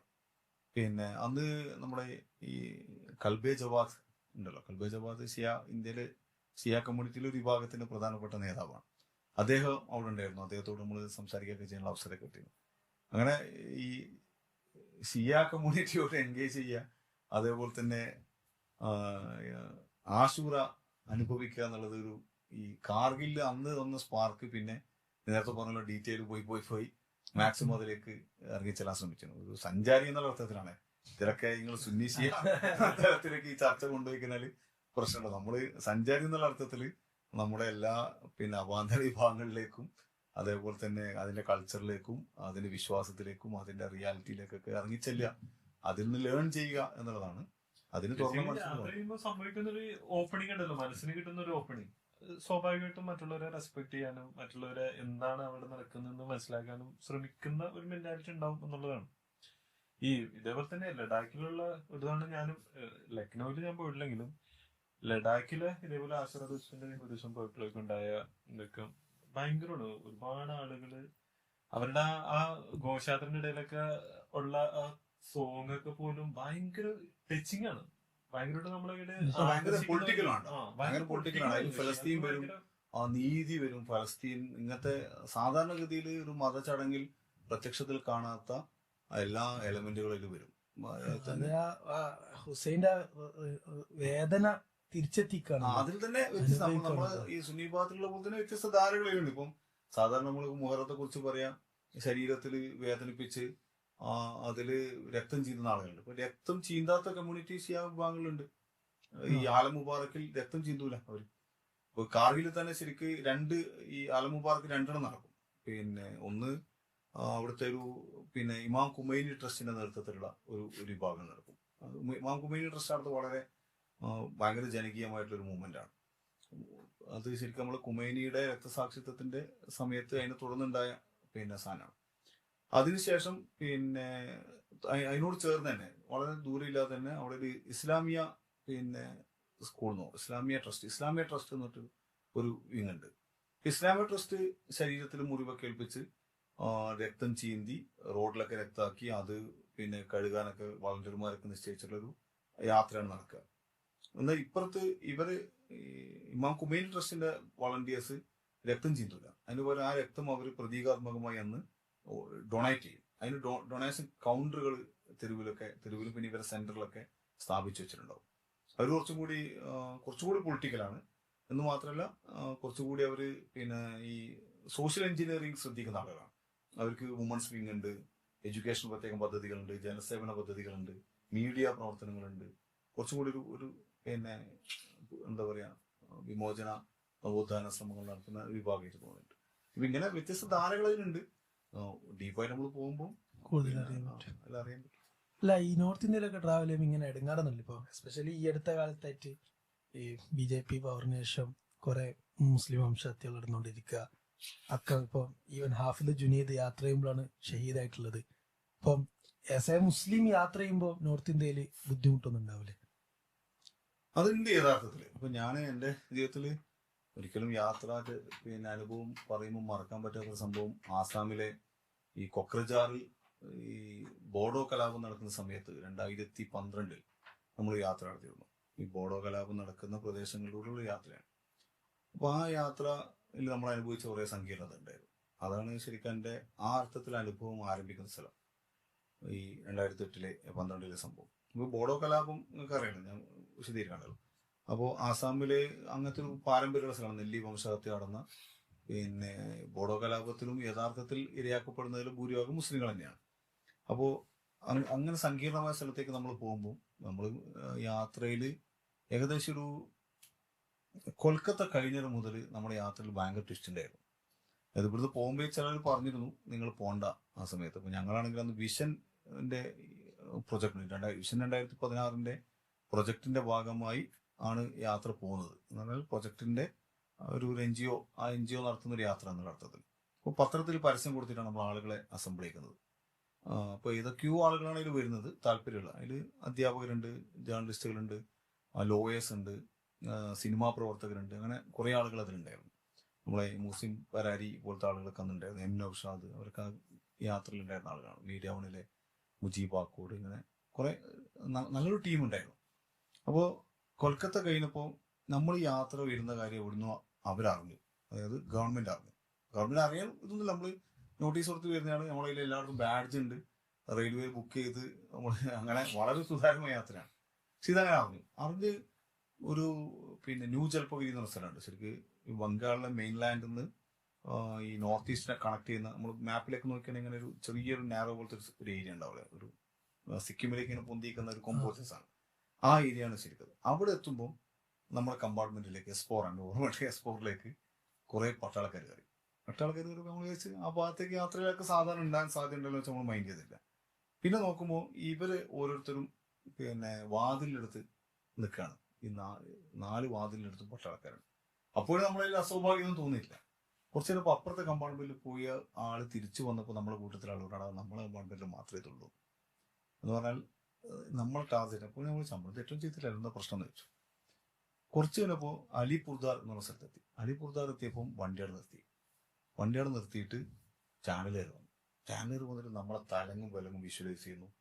പിന്നെ അതേപോലെ തന്നെ നമ്മുടെ ബാഗ് പിന്നെ ഇങ്ങനെ കാണിക്കുന്നു. ഭയങ്കര ഒരു സീൻ. നമുക്ക് കുറച്ച് ബേജാറായി. ആ സമയത്ത് പിന്നെ പോലീസ് വന്നിട്ട് നമ്മുടെ ബാഗിനും പരിശോധിച്ചു.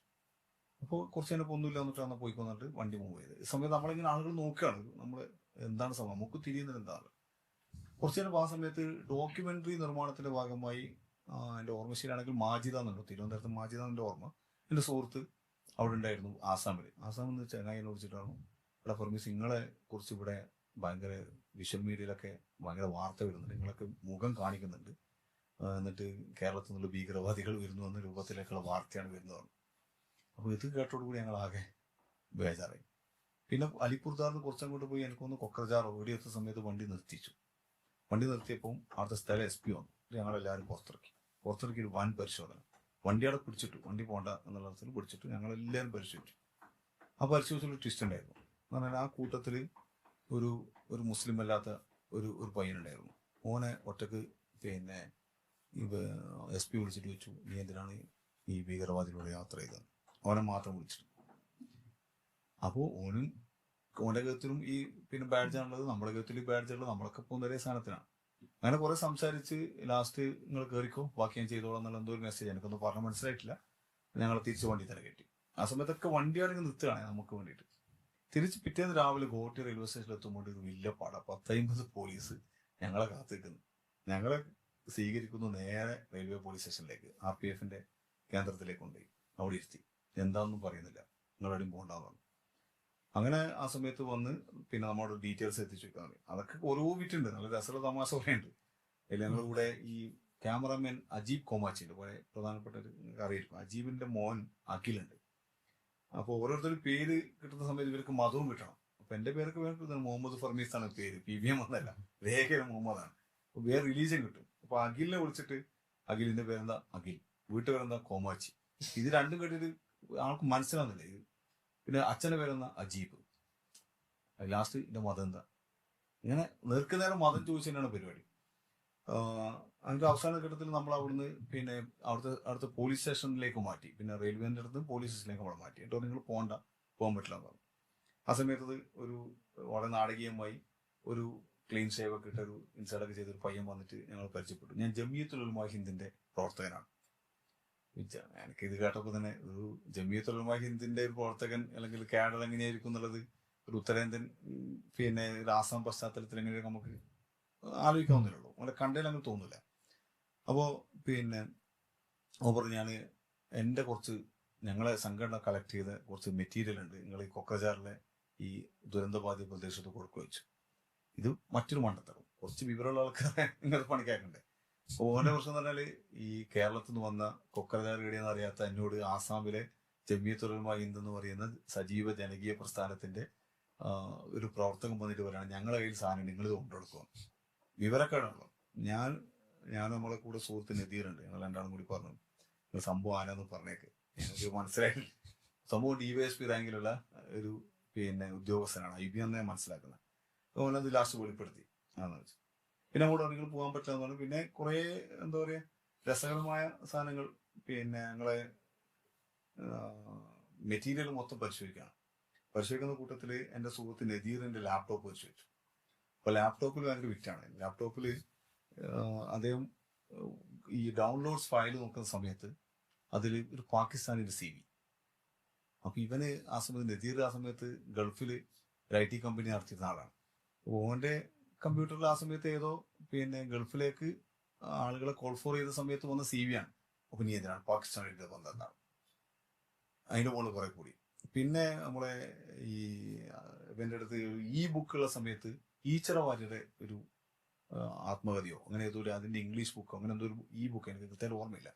ഈ ബുക്ക് ഓൻ്റെ കയ്യിലുണ്ടായിരുന്നു. അപ്പോൾ നിങ്ങൾക്ക് മാവോയിസ്റ്റുകളായിട്ട് എന്താണ് ബന്ധം, ടെററിസ്റ്റുകളായിട്ട് എന്താണ് ബന്ധം, ഇങ്ങനെ നമ്മൾ ഇവിടത്തേക്കാണ് കണക്ട് ചെയ്യാൻ നോക്കിയിട്ട് തലങ്കും വിലങ്ങും സറണ്ടർ ചെയ്യും. അവസാനം ഓനത് ലാപ്ടോപ്പ് സറണ്ടർ ചെയ്യാൻ പറഞ്ഞു. അപ്പോൾ ഞാൻ പറഞ്ഞു സറണ്ടർ ചെയ്യണമെങ്കിൽ കൃത്യമായ സാധനം തരണം, എന്നിട്ട് നമ്മൾ തിരിച്ചുള്ളൂ എന്നൊക്കെ നമ്മൾ വാശി പിടിക്കാൻ.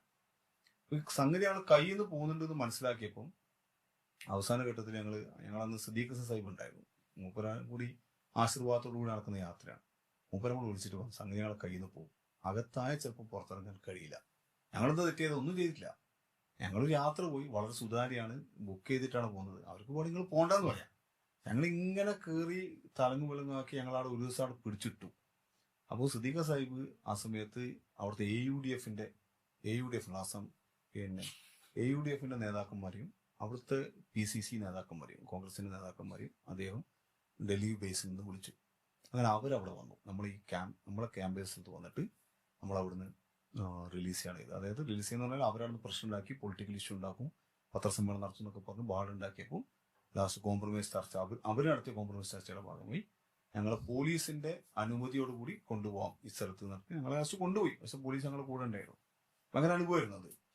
ഇങ്ങനത്തെ എന്താ പറയുക, ഒരു മുസ്ലിം ആണെങ്കിൽ പിന്നെ നമുക്ക് അതിൽ തെളിവൊന്നും വേണ്ട, നമ്മളെ സംശയിക്കാൻ തെളിവ് വേണ്ട എന്നുള്ള അനുഭവങ്ങൾ വേറെയും കുറെ ഉണ്ടായിട്ടുണ്ട്. ഇപ്പൊ ഉദാഹരണത്തിന് ഞാൻ നേരത്തെ പറഞ്ഞില്ല, നമ്മുടെ ഈ അയോധ്യയിൽ പള്ളി തകർത്ത സ്ഥലത്ത്, രാമക്ഷേത്ര നിർമ്മാണം നടക്കുന്ന സ്ഥലത്തിന്റെ അവസാന സമയത്ത് നമ്മളൊക്കെ പോയിരുന്നു. ബോധപൂർവം പോയതാണ് അവിടുത്തെ അവസ്ഥ ഒന്ന് നോക്കാൻ വേണ്ടിയിട്ടും. നമ്മളെ പോകുമ്പോൾ മുതൽ നമുക്ക് സ്വാഭാവികമായും ഉള്ളൊരു പേടിയുണ്ട്. അതായത് യോഗിയാണ് UP ഭരിക്കുന്നത്, മോഡിയുടെ കാലാണ്, ഏതർത്ഥത്തിലാണ് പിന്നെ കൈകാര്യം ചെയ്യപ്പെടുക എന്ന് ഉറപ്പില്ലാത്തതുകൊണ്ട് നേരത്തെ പറഞ്ഞ പോലെ വളരെ സുതാര്യമായിട്ടാണ് കാര്യങ്ങളൊക്കെ നമ്മൾ പോയത്. അപ്പോൾ പോയി നമ്മൾക്ക് റൂം കിട്ടുന്നില്ല, അവിടെ നിർമ്മാണം നടക്കുന്നതുകൊണ്ട് ഭയങ്കര റൂം പ്രശ്നമുണ്ട്. അപ്പോൾ ലാസ്റ്റ് കുറേ തപ്പി പിടിച്ചിട്ട് ഒരു ഹോം സ്റ്റേ കിട്ടി. ഹോം സ്റ്റേ എന്ന് പറഞ്ഞാൽ കേവലം ഹോം സ്റ്റേ അല്ല, ഒരു 5-6 റൂമൊക്കെ ഉള്ള ഒരു കുറച്ചും കൂടി വിപുലമായി നടക്കുന്ന ഒരു ഹോം സ്റ്റേ ആണ്. അപ്പോൾ ഹോം സ്റ്റേ എടുത്ത് നമ്മൾ ID കാർഡ് കൊടുത്തിട്ട് അവിടെ പിന്നെ എടുത്തു, റൂം എടുത്തു. പിന്നെ നമ്മൾ ബാഗ് അവിടെ വെച്ചിട്ട് രാത്രി ഇവിടെ പോയി, ഈ ക്ഷേത്രം നടക്കുന്ന സ്ഥലത്ത് പോയി. അപ്പോൾ അവിടെ ഇതേപോലെ തന്നെ ID കാർഡെല്ലാം കൊടുത്തു വേണം അകത്ത് കയറാൻ. അതേപോലെ തന്നെ ക്യൂ നിൽക്കണം, നമ്മുടെ ഫോണും എല്ലാ സാധനങ്ങളും അവിടെ കൊടുത്തിട്ട് വേണം അതിന്റെ അകത്ത് പ്രവേശിക്കാൻ. എല്ലാവർക്കും അപ്പൊ ഞാൻ ഒന്നും കൂടി ഉറപ്പിക്കാൻ വേണ്ടിയിട്ട് ഞങ്ങൾ മുസ്ലിങ്ങളാണ്, എന്തോ പ്രശ്നമുണ്ടോ എന്നൊക്കെ പോലീസിനോട് ചോദിച്ചിട്ടാണ് കയറിയത്. അതിൽ പോലും പിന്നെ കുറച്ച് അങ്ങോട്ട് എത്തിയപ്പോൾ എന്നെ വന്നിട്ട് ഒരാൾ ഇത് ചോദിച്ചു, ഡീറ്റെയിൽസ് ചോദിച്ചു. അപ്പൊ ഞാൻ മുഹമ്മദ് ഫർമീസ് ഒക്കെ പറഞ്ഞപ്പോൾ ചങ്ങയ്ക്ക് മൊത്തം സംശയം.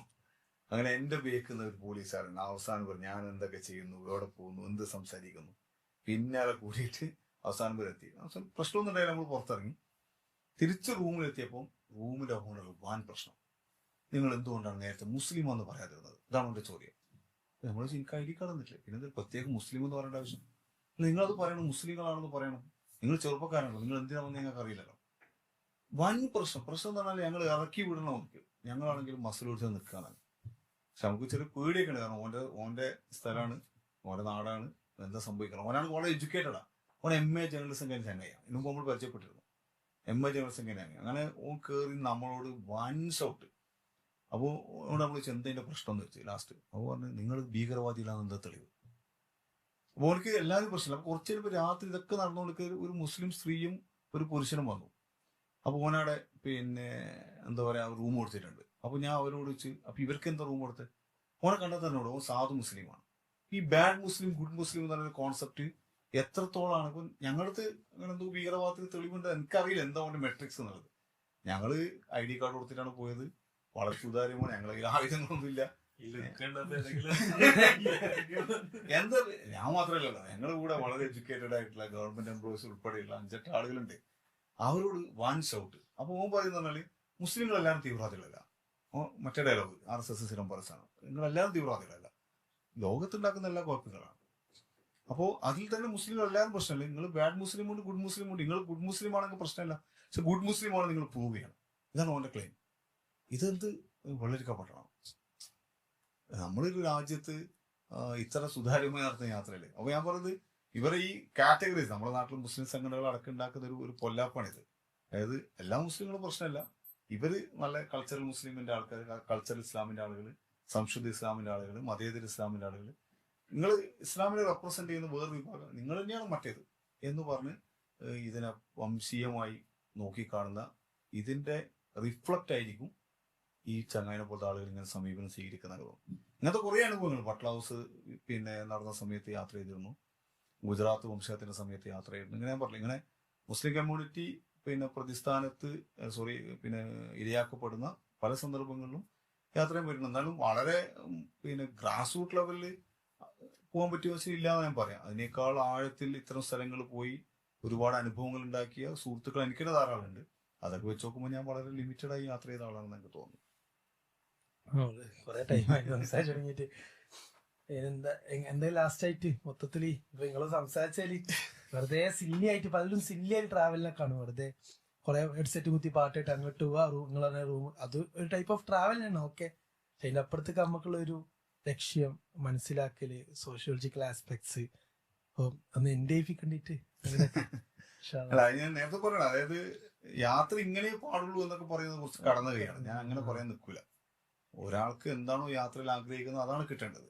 അപ്പം ചില ആളുകൾക്ക് കിട്ടേണ്ട സാധനം ഒന്ന് റിലാക്സ് ചെയ്യാനാണെങ്കിൽ അയാൾ റിലാക്സ് ചെയ്തോട്ടെ. ഇനിയിപ്പോൾ ഇങ്ങനെ ചെയ്യാൻ പാടുള്ളൂ അല്ലെങ്കിൽ ഇത് ചെയ്യാത്ത ആൾക്കാരൊക്കെ മണ്ടന്മാരാണ് എന്നൊന്നും എനിക്ക് പറഞ്ഞതിൽ അർത്ഥമൊന്നുമില്ല.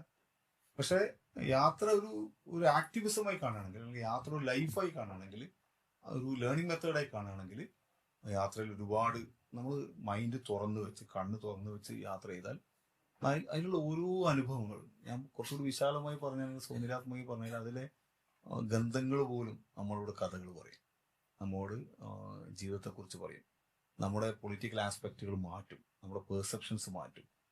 നമ്മൾ സാധാരണ സ്കൂളുകളിൽ നിന്ന് പഠിക്കുന്ന, ടെക്സ്റ്റ് ബുക്കുകളിൽ നിന്ന് വായിക്കുന്ന, സിനിമകളിൽ നിന്ന് കാണുന്ന, നമ്മുടെ ലിറ്ററേച്ചറിൽ നമ്മൾ വായിക്കുന്ന, ആളുകളുടെ കഥകളിൽ നിന്ന് കേൾക്കുന്ന ഇതിൻ്റെ അപ്പുറത്തുള്ള യാഥാർത്ഥ്യങ്ങളിലേക്ക് നമ്മൾ എത്തും. നമ്മളൊരു സാധനം റിയലൈസ് ചെയ്യുന്നത് പോലെ ആവില്ലല്ലോ എന്തു പറഞ്ഞാലും വേറൊരാൾ പറയുന്നത്.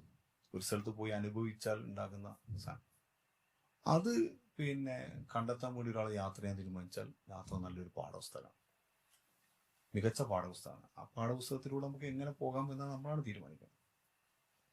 ഞാൻ ഇങ്ങനത്തെ യാത്ര മാത്രമല്ല, ഞാൻ പ്രകൃതി കാണാൻ വേണ്ടി പോകുന്ന ആളും കൂടിയാണ്. അതെ, നമുക്ക് വേറെ എപ്പിസോഡായിട്ട് നമുക്ക് വേറെ ചെയ്യാൻ ഹിമാലയം പിന്നെ അത് വേറൊരു പാഠപുസ്തകമാണ്.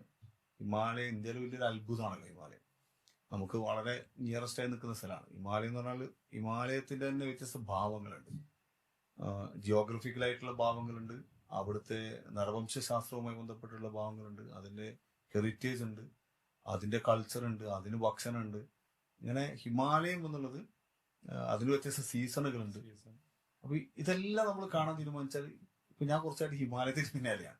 ഭക്ഷണ യാത്ര പോലെ ഇന്ത്യയിലെ വ്യത്യസ്ത ഹിമാലയൻ ഡെസ്റ്റിനേഷനുകളെ വ്യത്യസ്ത രൂപത്തിലും ഭാവത്തിലും വ്യത്യസ്ത ടീമിന്റെയും കൂടി കാണാനുള്ള ശ്രമത്തിന്റെ ഭാഗമായിട്ട് ഒരുപാട് സ്ഥലങ്ങൾ, മനോഹരമായ സ്ഥലങ്ങൾ, എനിക്കൊന്ന് ലോകത്ത് തന്നെ നമ്മൾ ത്രസിപ്പിക്കുന്ന സ്ഥലങ്ങൾ ഹിമാലയം ഡെസ്റ്റിനേഷനായിട്ട് ഇന്ത്യയിലുണ്ട്. ആ സ്ഥലങ്ങളിൽ ആൾക്കാർ നമുക്ക് അത് കൊടുത്തിട്ട് നിർത്താൻ തോന്നുന്നു. ഹിമാലയയിൽ നിങ്ങൾക്ക് ഇൻട്രസ്റ്റ് ആയിട്ട് തോന്നിയ സംഭവങ്ങള്, സ്ഥലങ്ങള്, ലൊക്കേഷന്, പോയിന്റുകള്. ഹിമാലയം ഓരോന്ന് എടുത്ത് പറഞ്ഞാൽ തന്നെ ഇഷ്ടംമാതിരി പറയാം. ഈ ബോർഡർ ഗ്രാമങ്ങളിലേക്ക് പോയി കഴിഞ്ഞിട്ടുണ്ടെങ്കിൽ, അതായത് ഒരു സ്ഥലത്ത് നിന്ന് അടുത്ത സ്ഥലത്തേക്ക് ഡെസ്റ്റിനേഷനിലേക്ക് എത്തുമെങ്കിൽ ചിലപ്പോൾ ഒരു 100 കിലോമീറ്റർ അടുത്ത് യാത്ര ചെയ്യേണ്ടിയൊക്കെ വരും.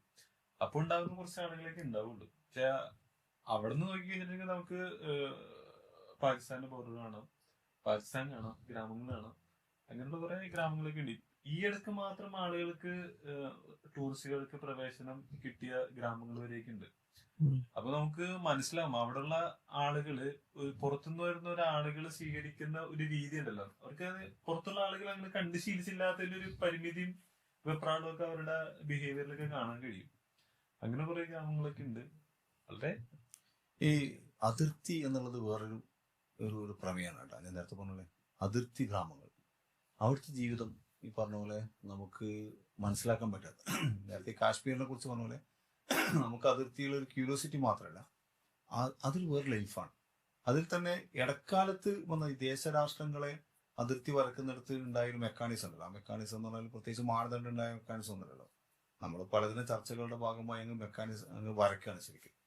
അപ്പൊ അതിലൂടെ വേർപെട്ടു പോയ ജീവിതങ്ങളുണ്ട്, അതിലൂടെ മുറിഞ്ഞു പോയ സംസ്കാരങ്ങളുണ്ട്. അപ്പം നേരത്തെ സജീദ് ഉദാഹരിച്ചത് എനിക്കൊന്ന് താങ്ങായിരിക്കും, നമ്മുടെ ലഡാക്കിലെ നുബ്ര വാലിന്റെ അടുത്തുള്ള താങ് എന്നുള്ളൊരു സ്ഥലം 971 മുമ്പ് വരെ പാകിസ്ഥാന്റെ ഭാഗമായിട്ടുള്ള സ്ഥലമാണ്. 71 യുദ്ധത്തിന് ശേഷം ഇന്ത്യയുടെ ഭാഗമായ സ്ഥലമാണ്. അപ്പോൾ 71 വരെ, ഇപ്പൊ അവിടുത്തെ ജനങ്ങളെ സംബന്ധിച്ചിടത്തോളം 71 വരെ അവരിടയിൽ ഒരുമിച്ച് ജീവിച്ചിരുന്ന ആളുകൾ പിന്നീട് സുപ്രഭാതത്തില് പിരിയാന്ന് പറഞ്ഞാല് ഭാര്യപ്പുറത്ത്, ഭർത്താവിപ്പുറത്ത്, മക്കളെപ്പുറത്ത്, അച്ഛനിപ്പുറത്ത്, സഹോദരങ്ങൾ തമ്മില്, അമ്മാവന്മാർ തമ്മില്, എളാപ്പമാർ, ഇതിങ്ങനെ കാണാൻ പറ്റാത്ത ജീവിതങ്ങളാണ്. പിന്നീട് അവർക്ക് ബന്ധങ്ങൾ മുറിഞ്ഞുമാണ് ഒരു സുപ്രഭാതത്തിൽ. എന്ന് മാത്രമല്ല അവരുടെ നിയറസ്റ്റ് ടൗണ് പാകിസ്ഥാന്റെ ഭാഗമായിട്ടുള്ള ടൗണാണ്. ആ സ്ഥലത്തേക്ക് അവർ പിന്നെ എന്തെങ്കിലും ടൗൺ ആവശ്യങ്ങൾക്ക്, അവരുടെ ഒരു ലൈഫ് സ്റ്റൈലും കൂടെ അങ്ങനെയാണോ രൂപപ്പെട്ട് വരിക. അവർക്ക് എന്തെങ്കിലും ആവശ്യത്തിന് പുറത്തു പോകണമെങ്കിലുള്ള നഗരങ്ങൾ, ഇങ്ങനെ തുടങ്ങിയുള്ള എല്ലാം ശരിക്കും ഡിറ്റാച്ച് ചെയ്യപ്പെടാണ്. രണ്ട് സ്ഥലങ്ങളും മുറിഞ്ഞു പോവാണ്. അപ്പോൾ എന്നാൽ കണ്ണത്ത് ദൂരത്തുണ്ട് ആ ഗ്രാമം. അപ്പൊ നമ്മളിപ്പോ അവിടെ നോക്കിക്കഴിഞ്ഞാൽ അപ്പുറത്തെ ഗ്രാമം ഇങ്ങനെ കാണാം. അപ്പൊ ചില ആളുകൾക്ക്, പ്രായമുള്ള ആളുകൾ ഇപ്പം വന്നിട്ട് ഇങ്ങനെ നോക്കിക്കോടെ എന്ന് പറഞ്ഞാല് അവർക്ക് ഞങ്ങൾക്ക് തൊട്ടടുത്തുണ്ടായിട്ട് എത്തിപ്പെടാൻ പറ്റാത്ത, കാരണം ആ 1/2 കിലോമീറ്റർ പോകണമെങ്കിൽ പിന്നെ അവര് തിരിച്ച് ഇന്ത്യൻ ബോർഡറിൽ, വാഗാ ബോർഡറിൽ വന്ന് പെർമിഷൻ എടുത്ത് വിസ എടുത്തിട്ട് അവർ കറങ്ങി ഇപ്പുറത്തൂടെ വരണമെങ്കിൽ ചുരുങ്ങിയത് ഒരു 2000 കിലോമീറ്റർ സഞ്ചരിക്കണം. ഏത് തൊട്ടടുത്തുള്ള സ്ഥലത്ത് അവർ ഇന്നലെ ഒരു ഒരുമിച്ച് താമസിച്ച ആളുകളെ കാണാൻ. ഇപ്പൊ ഈ അതിർത്തി അതിനകത്തുള്ള പ്രൊസീജിയേഴ്സ് അതെ. വേറെ. അപ്പൊ അതിർത്തി എന്നുള്ളത് ഭയങ്കര പ്രമേയമാണ്, യാത്രയുടെ ഭയങ്കര പ്രമേയമാണ്. അതിൽ ഹിമാലയൻ അതിർത്തി കൂടി ആകുമ്പോൾ കൂടുതൽ ശക്തമായ രാഷ്ട്രീയ മാനങ്ങൾ അതിലുണ്ട്. ഹിമാലയം അല്ലാതെ തന്നെ ഹിമാലയത്തിൽ ഈ പറഞ്ഞ പോലെ പിന്നെ അവിടുത്തെ മനുഷ്യന്റെ ജീവിതം, അവരുടെ ശ്വാസനിശ്വാസങ്ങൾ എന്നുള്ളത് ഒരു വലിയ പ്രമേയമാക്കി നമുക്ക് യാത്ര ചെയ്യാൻ തീരുമാനിച്ചാൽ മുന്നോട്ട് കൊണ്ടുപോകാൻ പറ്റുന്നൊരു വലിയ പ്രമേയമായിട്ട് എനിക്ക് തോന്നുന്നത്. അവസാനിപ്പിക്കാൻ തോന്നുന്നു.